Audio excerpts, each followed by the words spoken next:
ਜਸ TV ਦੇਖ ਰਹੇ ਤੁਸੀਂ, ਮੈਂ KP Singh to the point ਤੁਹਾਡਾ ਸਭ ਦਾ ਸਵਾਗਤ ਕਰਦਾ। ਦਿੱਲੀ ਦੇ ਵਿੱਚ ਆਰਡੀਨੈਂਸ ਆਇਆ ਤੇ ਆਰਡੀਨੈਂਸ ਤੋਂ ਬਾਅਦ ਬਿੱਲ ਦੇ ਰੂਪ ਵਿੱਚ ਬਹਿਸ ਸ਼ੁਰੂ ਹੋ ਚੁੱਕੀ ਹੈ। ਉਸ ਬਹਿਸ ਦਾ ਨਤੀਜਾ ਕੀ ਨਿਕਲੂਗਾ ਸਾਨੂੰ ਅੱਜ ਨਹੀਂ ਪਤਾਗਾ, ਪਰ ਨੰਬਰ ਗੇਮ ਵਿੱਚ ਇਹ ਸਾਰਾ ਕੁਝ ਮਾਮਲਾ ਫਸਿਆ ਹੋਇਆ। ਲੋਕ ਸਭਾ ਵਿੱਚ ਹੰਗਾਮਾ ਹੋ ਰਿਹਾ ਤੇ ਰਾਜ ਸਭਾ ਵਿੱਚ ਕੀ ਹੋਵੇਗਾ, ਬਹੁਤ ਸਾਰੇ ਸਵਾਲ ਹੈ। ਪਰ ਇਸ ਦੇ ਵਿਚਾਲੇ ਜਿਹੜਾ ਮੋਦੀ ਵਿਰੋਧੀਆਂ ਨੇ ਇੱਕ ਇੰਡੀਆ ਨਾਮ ਦਾ ਗੱਠਜੋੜ ਬਣਾਇਆ, ਉਹਨਾਂ ਦਾ ਇਹ ਸਭ ਤੋਂ ਵੱਡਾ ਪਹਿਲਾ ਟੈਸਟ ਹੈ। ਪਰ ਕੇਜਰੀਵਾਲ ਦੇ ਕੋਲੇ ਪਾਵਰ ਕਿੰਨੀ ਰਹੇਗੀ ਤੇ ਕੇਜਰੀਵਾਲ ਦੀ ਪਾਵਰ ਦੇ ਉੱਤੇ ਜਿਹੜਾ ਅਮਿਤ ਸ਼ਾਹ ਹਰਾਂ ਨੇ ਸ਼ਬਦੀ ਹਮਲਾ ਕੀਤਾ ਪਾਰਲੀਮੈਂਟ ਵਿੱਚ, ਉਸ ਦਾ ਮਤਲਬ ਹੈ ਕੀ? ਅਸੀਂ ਇਸ ਨੂੰ ਸਮਝਣ ਦੀ ਕੋਸ਼ਿਸ਼ ਕਰਾਂਗੇ। ਪਾਵਰ ਗੇਮ 'ਚ ਪਾਵਰਫੁਲ ਕੌਣ?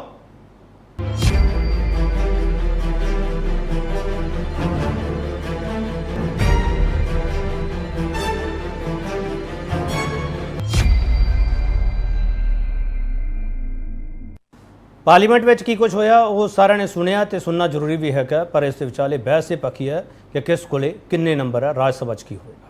सर्वोच्च अदालत के निर्णय को जो उन्होंने रिफर किया है उसके पैरा 86, पैरा 95 और विशेष कर पैरा 164 एफ की ओर मैं ध्यान आकर्षित करना चाहता हूं। उसमें स्पष्टता से कहा है कि संसद को 239 ए के तहत दिल्ली संघ राज्य क्षेत्र के किसी भी विषय पर कानून बनाने का अधिकार है। ये अदालत ने अपने जजमेंट के अंदर बहुत स्पष्ट कर दिया है। ये यूनियन टेरिटरी बने 1956 में। देखिए, मेरा सिर्फ यही कहना है कि आप जो भी कहे, शंका हमारे इसलिए है कि हिंदुस्तान में से एक ही राज्य दिल्ली नहीं है। अगर दिल्ली में इस तरीके की छेड़खानी होते रहेंगे तो इसके चलते आप धीरे धीरे हिंदुस्तान की बाकी राज्यों में एक किस्म के ही हमला करते रहेंगे।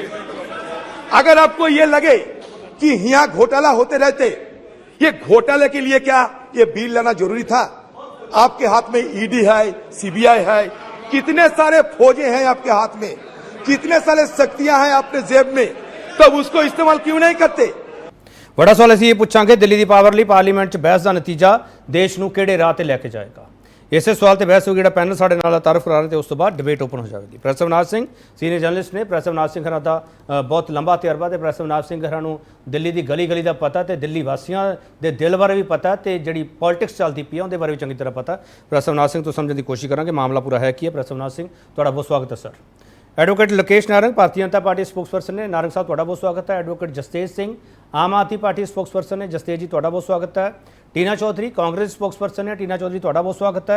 शमिंदर कौर संधू श्रोमणी अकाली दल के स्पोक्सपर्सन ने, पहली वारी साडे नाल बैठ रहे हैं। शमिंदर कौर संधू तुहाडा बहुत स्वागत है। सब तो पहला सवाल प्रैस अवनाज सिंह तुहानूं करन जोगा। प्रैस अवनाज सिंह, पॉलिटिक्स की सारे सुनते पे है, बहसां सारे सुनते पे है। सुप्रीम कोर्ट ने जो ऑर्डर दिते सी उस तो बाद ऑर्डीनेंस आया, वो सारे ने देखिया सुनिया सर। दिल्ली वासियों को किसी ने सुनिया सर? प्रैस अवनाज सिंह, ਦਿੱਲੀ ਵਾਸੀ ਇੱਕ ਗੱਲ ਜਾਣਦੇ ਜੀ ਕਿ ਕ੍ਰਿਕਟ ਦੇ ਵਿੱਚ ਇੱਕ ਬੜੀ ਵਧੀਆ ਚੀਜ਼ ਹੁੰਦੀ ਹੈ ਕਿ you bat with your right hand with your left hand tied to your back. ਸੱਜੇ ਹੱਥ ਨਾਲ ਬੈਟਿੰਗ ਤਾਂ ਕਰ ਲਓ, ਲੇਕਿਨ ਖੱਬਾ ਹੱਥ ਅਸੀਂ ਤੁਹਾਡੀ ਪਿੱਠ ਪਿੱਛੇ ਬੰਨ੍ਹ ਦਿਆਂਗੇ। ਇਹ ਦਿੱਲੀ ਵਾਲੇ ਬੜਾ ਕਲੀਅਰਲੀ ਜਾਣਦੇ ਨੇ। ਗੱਲ ਇਹ ਹੈ ਵੀ ਜਿਹੜੀ ਵੀ ਸੈਂਟਰ 'ਚ ਤਾਕਤ ਹੈ ਇਸ ਵੇਲੇ, ਸਾਨੂੰ ਪਾਰਟੀ ਨਾਂ ਦਾ ਲੈਣ ਦੀ ਜ਼ਰੂਰਤ ਨਹੀਂ, ਲੇਕਿਨ ਅਸੀਂ ਐਨਡੀਏ ਕਹਾਂਗੇ ਤਾਂ ਐਨਡੀਏ ਸਿਰਫ ਨਾਂ ਦੀ ਹੈ। ਕੁਝ ਪਾਰਟੀਆਂ ਦੇ 21 ਪਾਰਟੀ ਇਹੋ ਜਿਹੀਆਂ ਹੋਣਗੇ ਜਿਨ੍ਹਾਂ ਦੇ ਇੱਕ ਮੈਂਬਰ ਜਾਂ ਮੈਂਬਰ ਹੋਏਗਾ ਹੀ ਨਹੀਂ, ਨਾ ਸਟੇਟ ਦੇ ਵਿੱਚ ਨਾ ਸੈਂਟਰ 'ਚ। ਐਨੀਵੇ, ਇਸ ਵੇਲੇ ਤੁਸੀਂ ਇੱਕ ਪਾਵਰ ਗੇਮ ਦੀ ਗੱਲ ਕੀਤੀ। ਪਾਵਰ ਗੇਮ ਦੇ ਵਿੱਚ ਬੜਾ ਸਿੱਧਾ ਜਿਹਾ ਹੈ ਕਿ ਪਾਵਰ ਗੇਮ ਦੇ ਵਿੱਚ ਅਸੀਂ ਕਿਸੇ ਨੂੰ ਨੇੜੇ ਨਹੀਂ ਲੱਗਣ ਦੇਣਾ। ਸਾਡੀ ਇਸ ਵੇਲੇ ਦੇਸ਼ ਦੀ ਇਹ ਹਾਲਤ ਹੈ, ਜਿੰਨੇ ਸਾਡੇ ਨੇਬਰਸ ਨੇ ਸਾਡੇ ਨਾਲ ਨਾਰਾਜ਼ ਨੇ। ਕਿਉਂ? ਸਾਡੀ ਪਾਵਰ ਗੇਮ ਹੈ। ਅੱਜ ਭੂਟਾਨ ਤੇ ਬੰਗਲਾਦੇਸ਼ ਵੀ ਸਾਡੇ ਨਾਲ ਨਹੀਂ ਹੈਗੇ। ਹੋਰ ਤਾਂ ਹੋਰ ਸੈਂਟਰ ਵਰਸਸ ਸੁਪਰੀਮ ਕੋਰਟ। ਬਈ ਸੁਪਰੀਮ ਕੋਰਟ ਦੀ ਕਿੱਥੋਂ ਹਿੰਮਤ ਹੋ ਗਈ ਕਿ ਤੁਸੀਂ ਸਾਡੇ ਇੱਕ ਚੱਲਦੇ ਹੋਏ ਜਿਹੜਾ ਅਸੀਂ ਰੂਲ ਲਿਆਂਦਾ ਸੀ ਜਾਂ ਸਾਡਾ ਲੈਫਟੀਨੈਂਟ ਗਵਰਨਰ ਜੋ ਕਰ ਰਿਹਾ ਸੀ ਉਹਨੂੰ ਤੁਸੀਂ ਚੇਂਜ ਕਰਨ ਦੀ ਕੋਸ਼ਿਸ਼ ਕਿੱਥੋਂ ਕਰਤੀ? ਜਦੋਂ ਤੁਸੀਂ ਰਾਜ ਸਭਾ ਦੇ ਨੰਬਰ ਗੇਮ ਕੀਤੀ ਹੈ, ਅੱਜ ਉਹਨਾਂ ਦੇ ਵਿੱਚ ਬੀਜੂ ਜਨਤਾ ਦਲ ਜਿਹੜੀ ਹੈ ਉਹ ਨਾਲ ਮਿਲ ਕੇ ਸੈਂਟਰ ਦੇ ਲਈ ਐਨਡੀਏ ਦੇ ਲਈ ਨੰਬਰ ਪੂਰਾ ਕਰਦੀ ਹੈ। ਲੇਕਿਨ ਉਹਦੇ ਨਾਲ ਨਾਲ ਮੈਂ ਇਹ ਕਹਿ ਰਿਹਾ, ਇਸ ਪਾਵਰ ਗੇਮ ਦੇ ਵਿੱਚ ਜਾਂ ਪੋਲਰਾਈਜੇਸ਼ਨ ਦੇ ਵਿੱਚ ਜੇ ਹਿੰਦੂ ਮੁਸਲਿਮ ਹੋ ਰਿਹਾ ਹੈ ਤਾਂ ਪਲਾਨਡ ਹੋ ਰਿਹਾ ਹੈ, ਜੇ ਹਿੰਦੂ ਵਰਸਸ ਕ੍ਰਿਸਚੀਅਨ ਹੋ ਰਿਹਾ ਹੈ ਨਾਰਥ ਈਸਟ ਦੇ ਮਨੀਪੁਰ ਦੇ ਵਿੱਚ, ਉਹ ਪਲਾਨਡ ਹੋ ਰਿਹਾ ਹੈ। ਇਸ ਪਲੈਨਿੰਗ ਨਾਲ ਅਸੀਂ ਸਿਰਫ ਪੋਲਰਾਈਜੇਸ਼ਨ ਕਰ ਰਹੇ ਹਾਂ, ਲੇਕਿਨ ਦੇਸ਼ ਦਾ ਇੱਕ ਬਹੁਤ ਸੁੰਦਰ ਜਿਹੜਾ ਫੈਬਰਿਕ ਹੈ, ਸਾਡਾ ਜਿਹੜਾ ਇੱਕ ਸੈਕੂਲਰ ਫੈਬਰਿਕ ਹੈ, ਉਹਨੂੰ ਅਸੀਂ ਤਾਰ-ਤਾਰ ਕਰ ਰਹੇ ਹਾਂ। ਉਹ ਸਾਡੇ ਲਈ ਨੁਕਸਾਨਦਾਇਕ ਹੋ ਸਕਦਾ ਹੈ। ਇਹ ਮੰਨਿਆ ਜਾ ਸਕਦਾ ਵੀ ਅੱਜ ਦੇ ਜਿਹੜੇ ਡਿਸੀਜਨ ਨੇ, ਕੱਲ ਨੂੰ ਸਾਨੂੰ ਇਹਨਾਂ ਤੇ ਪਛਤਾਣਾ ਨਾ ਪਏ। ਏਪੀਸੀ ਠੀਕ। ਲਕੇਸ਼ ਨਾਰਾ ਸਾਹਿਬ, ਪ੍ਰੈਸ ਅਵਨਾਸ਼ ਸਿੰਘ ਹਰਾਂ ਨੇ ਬੜੀ ਇੰਪੋਰਟੈਂਟ ਗੱਲ ਕਹੀ ਹੈ, ਪਤਾ ਨਹੀਂ ਤੁਸੀਂ ਉਸ ਨਾਲ ਇਤਫਾਕ ਰੱਖੋਗੇ ਨਹੀਂ ਰੱਖੋਗੇ, ਤੁਸੀਂ ਬਹੁਤ ਵੱਡੇ ਵਕੀਲ ਹੋ। ਉਹਨਾਂ ਨੇ ਕਿਹਾ ਸੈਂਟਰ ਵਰਸਸ ਸੁਪਰੀਮ ਕੋर्ट, इदा ही है सर नारा साहब? नहीं, देखो केपी जी ऐसा नहीं है। देखो अविनाश जी की फीलिंग्स इमोशंस कुछ होर हो सकती ने। देखो जिहड़ा फैसला है अविनाश जी, तुहानूं शायद कुछ लीगल पक्षां की जानकारी नहीं है। सुप्रीम कोर्ट ने कहा कि इहदे च कोई चीज़ां ते क्लैरिटी नहीं है अपॉइंटमेंट ते, ਇਹਦੇ ਤੇ ਕੇਂਦਰ ਚਾਹੇ ਤਾਂ ਕਾਨੂੰਨ ਬਣਾ ਸਕਦਾ। ਕੇਂਦਰ ਨੇ ਉਸ ਤੇ ਕਾਨੂੰਨ ਬਣਾਤਾ। ਜਿਹੜਾ ਮੌਜੂਦਾ ਮੁੱਖ ਮੰਤਰੀ ਆ, ਜਿਨ੍ਹਾਂ ਕੋਲ ਪਹਿਲਾਂ ਪਾਵਰਲੈਸ ਸੀਗੇ ਅਪਾਇੰਟਮੈਂਟ ਦੇ ਵਿੱਚ, ਉਹਨਾਂ ਨੂੰ ਔਰ ਉਹਨਾਂ ਦੇ ਚੀਫ ਸੈਕਟਰੀ ਨੂੰ, ਤਿੰਨਾਂ ਚ 2 ਬੰਦੇ ਉਹਨਾਂ ਦੇ ਰੱਖ ਲਏ, ਤਾਂ ਇਹਨਾਂ ਲੋਕਾਂ ਦੀ ਤਾਂ ਪਾਵਰ ਵਧੀ ਆ। ਦੇਖੋ ਤੁਸੀਂ ਜਿਵੇਂ ਮਰਜ਼ੀ ਨੂੰ ਟਵਿਸਟ ਕਰੀਏ, ਪਰ ਆਪਾਂ ਨੂੰ ਗੱਲ ਕਹੀ ਹੈ ਨਾਰਾ ਸਾਹਿਬ, ਜੇ ਮੈਂ ਐਡ ਆਨ ਕਰ ਸਕਦਾ, ਤੁਸੀਂ ਇਹ ਕਿਹਾ ਕਿ ਕੁਝ ਚੀਜ਼ਾਂ ਜਿਹੜੀਆਂ ਉਹ ਪ੍ਰੈਸ ਅਵਨਾਸ਼ ਸਿੰਘ ਹਰਾਂ ਨੂੰ ਨਹੀਂ ਪਤਾ ਹੋਊਗਾ। ਮੈਂ ਸਮਝਣਾ ਚਾਹੁੰਦਾ ਤੁਹਾਡੇ ਤੋਂ ਨਾਰਾ ਸਾਹਿਬ, ਤੁਹਾਨੂੰ ਬਹੁਤ ਕੁਝ ਪਤਾ। ਤੁਸੀਂ ਰਿਵਿਊ ਪਟੀਸ਼ਨ ਪਾਈ ਹੈ ਸਰ ਇਸ ਮਾਮਲੇ 'ਚ? ਸਰ ਤੁਸੀਂ ਮੈਨੂੰ ਪਹਿਲਾਂ ਮੇਰੀ ਗੱਲ ਪੂਰੀ ਕਰ ਲੈਣ ਦਿਓ। ਤੁਹਾਡੀ ਗੱਲ ਹੀ ਪੂਰੀ ਕਰ ਰਹੇ ਨਾਰਾ ਸਾਹਿਬ, ਤੁਹਾਡੀ ਗੱਲ ਹੀ ਸੁਣਨ ਵਾਸਤੇ ਬੈਠੇ ਸਰ ਆਪਾਂ। ਰਿਵਿਊ ਪਟੀਸ਼ਨ ਪਾਈ ਹੈ ਸਰ ਇਸ ਮਾਮਲੇ ਤੁਸੀਂ? ਬਿਲਕੁਲ ਪਾਈ ਹੈ ਸਰ। ਇਹਦਾ ਮੈਂ ਤੁਸੀਂ ਕੋਰਟ ਦੇ ਫੈਸਲੇ ਦਾ ਇੰਤਜ਼ਾਰ ਨਹੀਂ ਕਰ ਰਹੇ? ਸਰ ਗੱਲ ਨੂੰ ਸਮਝਣ ਦੀ ਕੋਸ਼ਿਸ਼ ਕਰੋ। ਜਿਹੜਾ ਇਹ ਗਏ ਨੇ ਦਿੱਲੀ ਸਰਕਾਰ, ਉਹਦੇ ਤੇ ਗਏ ਨੇ, ਉਹ ਜਿਹੜਾ ਹੈਗਾ ਵਾ ਉਹ ਕਨਸਟੀਟਿਊਸ਼ਨ ਬੈਂਚ ਨੂੰ ਫਿਰ ਰੈਫਰ ਹੋ ਗਿਆ। ਜਦੋਂ ਆਪਾਂ ਕੋਈ ਆਰਡੀਨੈਂਸ ਜਾਰੀ ਕਰਦੇ ਆ, ਉਹਨੂੰ 6 ਮਹੀਨੇ ਦੇ ਵਿੱਚ ਪਾਸ ਕਰਨਾ ਜ਼ਰੂਰੀ ਹੁੰਦਾ, ਤਾਂ ਹੀ ਉਹ ਕਾਨੂੰਨ ਬਣਦਾ ਨਾ। ਔਰ ਇਹਦੇ 'ਚ ਗਲਤ ਕੀ ਕੀਤਾ ਜਾ ਰਿਹਾ? ਪਹਿਲਾਂ ਵੀ ਕਈ ਵਾਰੀ ਆਰਡੀਨੈਂਸ ਲਿਆ ਕੇ ਉਹਨੂੰ ਬਾਅਦ 'ਚ ਪਾਰਲੀਮੈਂਟ 'ਚ ਲਿਆ ਕੇ ਸਰਕਾਰਾਂ ਨੇ ਕਾਨੂੰਨ ਬਣਾਏ ਨੇ। ਗੱਲ ਜਿਹੜੀ ਮੈਂ ਤੁਹਾਨੂੰ ਕੇਪੀ ਜੀ ਕਰਨਾ ਚਾਹ ਰਿਹਾ ਸੀਗਾ, ਅਵਿਨਾਸ਼ ਜੀ ਨੇ ਇੱਕ ਗੱਲ ਨੂੰ ਟੱਚ ਨਹੀਂ ਕੀਤਾ ਕਿ ਇਹਦੇ ਨਾਲ ਦਿੱਲੀ ਦੀ ਜਨਤਾ ਨੂੰ ਤਾਂ ਉਹਨੇ ਤਾਂ ਆਪਣਾ ਕੰਮ ਕਰਨਾ, ਉਹਨੂੰ ਨਹੀਂ ਫਰਕ ਰਹੇਗਾ ਕਿ ਪੋਸਟਿੰਗ ਗਵਰਨਰ ਸਾਹਿਬ ਕਰਨਗੇ ਜਾਂ ਪੋਸਟਿੰਗ ਕੇਜਰੀਵਾਲ ਸਾਹਿਬ ਕਰਨਗੇ। ਦਿੱਲੀ ਦੀ ਜਨਤਾ ਨੂੰ ਇਸ ਦਾ ਕੋਈ ਮਤਲਬ ਨਹੀਂ ਆ। ਇਹ ਸਿਰਫ ਇਹਨਾਂ ਦਾ ਆਪਣਾ ਇੱਕ ਮੈਲੋ ਡਰਾਮਾ ਆ ਵੀ ਕਿਸੇ ਤਰੀਕੇ ਨਾਲ ਆਪਾਂ ਕੋਈ ਨਾ ਕੋਈ ਚੱਕਰ ਪਾਈ ਰੱਖੀਏ। ਨਾਰਾ ਸਾਹਿਬ ਚਲੋ ਤੁਹਾਡੀ ਗੱਲ ਮੰਨ ਲੈਣੇ, ਦਿੱਲੀ ਦੇ ਲੋਕਾਂ ਨੂੰ ਕੋਈ ਇਹਦੇ ਨਾਲ ਚਿੰਤਾ ਨਹੀਂ ਹੈਗੀ, ਕੋਈ ਉਹਨਾਂ ਨੂੰ ਪਤਾ ਨਹੀਂ ਕੌਣ ਕੀ ਕਰ ਰਿਹਾ। ਸਰ ਐਵੇਂ ਲੱਗਦਾ ਪਿਆ ਕਿ ਦਿੱਲੀ ਦੇ ਵੋਟਰ ਨੂੰ ਤੁਸੀਂ ਐਂ ਹੀ ਸਮਝਦੇ ਪਏ ਉਹਨਾਂ ਨੂੰ ਕੁਝ ਪਤਾ ਹੀ ਨਹੀਂਗਾ। ਦਿੱਲੀ ਦੇ ਵੋਟਰਾਂ ਨੇ ਸਰ ਸਰਕਾਰ ਚੁਣੀ ਹੈ ਸਰ। ਨਾਰਨ ਸਾਹਿਬ ਮੈਂ ਉੱਥੇ ਆ ਰਿਹਾ ਸੀ ਕੇਪੀ ਜੀ, ਦਿੱਲੀ ਦਾ ਵੋਟਰ ਨੇ ਜਿਹਨੇ ਸਰਕਾਰ ਚੁਣੀ ਆ ਨਾ, ਉਹ ਇਹਨਾਂ ਦਾ ਤਮਾਸ਼ਾ ਦੇਖ ਰਿਹਾ ਕਿ ਜਿਹੜੇ ਕਾਂਗਰਸ ਪਾਰਟੀ ਨੂੰ ਖਤਮ ਕਰਕੇ ਸੱਤਾ 'ਚ ਆਏ ਨੇ, ਅੱਜ ਕਾਂਗਰਸ ਪਾਰਟੀ ਦੇ ਗਲੇ ਲੱਗੇ ਹੋਏ ਨੇ, ਕਾਂਗਰਸ ਪਾਰਟੀ ਨੂੰ ਗਲੇ ਲਾਉਣ ਨੂੰ ਤਿਆਰ ਆ। ਔਰ ਦਿੱਲੀ ਦੀ ਜਨਤਾ ਨਿਸ਼ਚਿਤ ਤੌਰ ਤੇ, ਦਿੱਲੀ ਨਹੀਂ ਕੇਪੀ ਜੀ, ਪੰਜਾਬ ਦੀ ਜਨਤਾ ਵੀ ਦੇਖ ਰਹੀ ਹੈ। ਔਰ ਇਹਨਾਂ ਦੋਨਾਂ ਪਾਰਟੀਆਂ ਨੂੰ ਆਉਣ ਵਾਲੀ ਚੋਣਾਂ ਦੇ ਵਿੱਚ, ਕਿਉਂਕਿ ਲੋਕਤੰਤਰ ਦੇ ਵਿੱਚ ਜਿਹੜਾ ਜਨਮਤ ਹੈ ਉਹ ਸਰਵੋਪਰੀ ਹੁੰਦਾ। ਤੁਸੀਂ ਕੁਝ ਵੀ ਕਿਆਸ ਲਾਈ ਜਾਓ, ਪਰ ਜੋ ਹੋ ਰਿਹਾ ਉਹ ਜਨਤਾ ਦੇਖ ਰਹੀ ਹੈ। ਉਹਨਾਂ ਦੋਨਾਂ ਪਾਰਟੀਆਂ ਨਿਸ਼ਚਿਤ ਰੂਪ ਤੇ ਜਵਾਬ ਮਿਲੂਗਾ। ਠੀਕ ਹੈ ਜਸਤੇਜ ਸਿੰਘ ਜੀ, ਤੁਹਾਡੇ ਲਈ ਸਵਾਲ ਬੜਾ ਔਖਾ ਹੈਗਾ, ਮੈਂ ਉਮੀਦ ਕਰਦਾ ਕਿ ਤੁਸੀਂ ਜਵਾਬ ਜ਼ਰੂਰ ਦਿਓਗੇ। ਇਹ ਅਰਵਿੰਦ ਕੇਜਰੀਵਾਲ ਦੇ ਪਰਖ ਉਤਰਨ ਦੀ ਤਿਆਰੀ ਕੀਤੀ ਜਾ ਰਹੀ ਹੈ ਜਾਂ ਦਿੱਲੀ ਦੇ ਲੋਕਾਂ ਦੀ ਸੁਣੀ ਜਾ ਰਹੀ ਹੈ? ਜਸਤੇਜ ਸਿੰਘ केपी जी, आज जो आज इन्होंने बिल लेके आए हैं, ये परख उतरन दी सिर्फ दिल्ली दे विच नहीं कोशिश हो रही, ये पूरे देश दा माहौल इहो जिहा हो गया हुण, एंड माहौल जानबूझ के करवाया जा रहा है। मैं तो कहना कि जिहड़ी मर्जी डिबेट ले लो, इस वेले भाजपा इन्नी डरी पई है कि भी सेंटर दे खिलाफ जिहड़ी अगली इलैक्शन होनी है भाजपा दी, इस 2024 दी इलैक्शन, ये डरे पे है, बौंदले पे है कि ये इंडिया नाम का जिहड़ा कोलिशन बन गया है, ये हर डिबेट होवे मणिपुर की, ये कांग्रेस ते आम आदमी पार्टी की इंडिया का झंडा चक लिया, कोई डिबेट होवे, इन्ने बौंदले पे ये लोग। एंड बौंदलपने च ये लोग भुल गए कि ये जिहड़ी अपनी जाति दुश्मनी जिहड़ी तानाशाही कर रहे ने, ये भुली जाते कि मणिपुर च की हो रहा है। मणिपुर के ऊपर कोई बयान देने तो मोदी जी क्यों भज रहे हैं? हरियाणे दे विच की हो रहा है? पर इन्हां कोल टाइम है ਕਿ ਮਹਾਰਾਸ਼ਟਰ 'ਚ ਜਾ ਕੇ ਪ੍ਰਧਾਨ ਮੰਤਰੀ ਇਨਾਮ ਲੈ ਲੈਣ, ਪੁਰਸਕਾਰ ਲੈ ਲੈਣ, ਜਾਂ ਇੰਨਾ ਟਾਈਮ ਹੈਗਾ ਕਿ ਵੀ ਜਾ ਕੇ ਪਾਰਲੀਮੈਂਟ 'ਚ ਇੱਕ ਬਿੱਲ ਲਿਆਉਣ ਤਾਂ ਕਿ ਸੁਪਰੀਮ ਕੋਰਟ ਨੂੰ ਵੀ ਨਕਾਰ ਦਿੱਤਾ ਜਾਵੇ। 3 ਕਰੋੜ ਜਨਤਾ ਨੇ ਦਿੱਲੀ ਦੀ ਜੋ ਵੋਟ ਦਿੱਤੀ ਹੈ ਉਹਨੂੰ ਨਕਾਰ ਦਿੱਤਾ ਜਾਵੇ। ਮੈਂ ਹੈਰਾਨ ਹਾਂ। ਉੱਪਰ ਦੀ ਬਿਆਨ ਮੇਰੇ ਭਾਈ ਸਾਹਿਬ ਨਾਰੰਗ ਸਾਹਿਬ ਇਹ ਕਹਿ ਰਹੇ ਹੈ ਕਿ ਦੁਨੀਆ ਦੇ ਜਨਤਾ ਦੇਖ ਰਹੀ ਹੈ, ਜਨਤਾ ਮਨੀਪੁਰ ਨਹੀਂ ਦੇਖ ਰਹੀ, ਜਨਤਾ ਤੁਸੀਂ ਜੋ ਯੂਪੀ ਦੇ ਵਿੱਚ ਹੋ ਰਿਹਾ ਉਹ ਨਹੀਂ ਦੇਖ ਰਹੀ। ਜਸਤੇਜ ਜੀ ਤੁਸੀਂ ਹਰ ਗੱਲ ਲੋਕਾਂ 'ਚ ਲਿਆਉਣ ਦੀ ਕੋਸ਼ਿਸ਼ ਕਰਦੇ ਹੋ, ਹਰ ਗੱਲ ਤੇ ਕਹਿੰਦੇ ਹੋ ਤੁਸੀਂ ਫੋਨ ਲਾਈਨ ਓਪਨ ਕਰਤੀ, ਹੈਲਪਲਾਈਨ ਕਰਤੀ, ਇਹਦੇ ਤੇ ਵੀ ਸਰ ਫੋਨ ਲਾਈਨ ਓਪਨ ਕਰਕੇ ਦੇਖ ਲੈਂਦੇ, ਪਤਾ ਲੱਗ ਜਾਂਦਾ ਲੋਕਾਂ, ਦਿੱਲੀ ਦੇ ਲੋਕਾਂ ਦਾ ਅੱਜ ਮੂਡ ਕੀ ਹੈਗਾ। ਹੋ ਸਕਦਾ ਬੀਜੇਪੀ ਸਹੀ ਕਹਿੰਦੀ ਪਈ ਹੋਵੇ। ਜੇ 3 ਕਰੋੜ ਜਨਤਾ ਨੇ 2 ਵਾਰੀ ਇੱਥੇ ਸੀਐਮ ਬਣਾਤੇ ਐਂਡ 2015 ਦੇ ਵਿੱਚ ਇਹ ਨੋਟੀਫਿਕੇਸ਼ਨ ਲੈ ਕੇ ਆਏ ਹੈ ਸਰਵਿਸਿਜ਼ ਦੀ, ਉਸ ਤੋਂ ਪਹਿਲਾਂ ਦੀ VOTING ਹੋਈ ਹੈ ਜਦੋਂ 67 ਸੀਟਾਂ ਮਿਲੀਆਂ ਸੀਗੀਆਂ, ਤੇ ਦਿੱਲੀ ਦੀ ਜਨਤਾ ਨੂੰ ਪਤਾ ਸੀਗਾ ਨਾ ਕਿ ਸਰਵਿਸਿਜ਼ ਤੇ ਵਿਜੀਲੈਂਸ ਦੋਨੋਂ ਦੇ ਦੋਨੋਂ ਦਿੱਲੀ ਸਰਕਾਰ ਦੇ ਅੰਡਰ ਹੈ। ਤੇ ਉਸ ਤੋਂ ਬਾਅਦ ਇਹਨਾਂ ਨੇ ਖੋਹ ਲਏ ਦੋਨੋਂ ਪਾਵਰਾਂ। ਉਸ ਤੋਂ ਬਾਅਦ ਵੀ 2019 ਦੀ ਚੋਣਾਂ ਦੇ ਵਿੱਚ ਫਿਰ ਤੋਂ ਜਨਤਾ ਲੈ ਕੇ ਆਈ ਹੈ।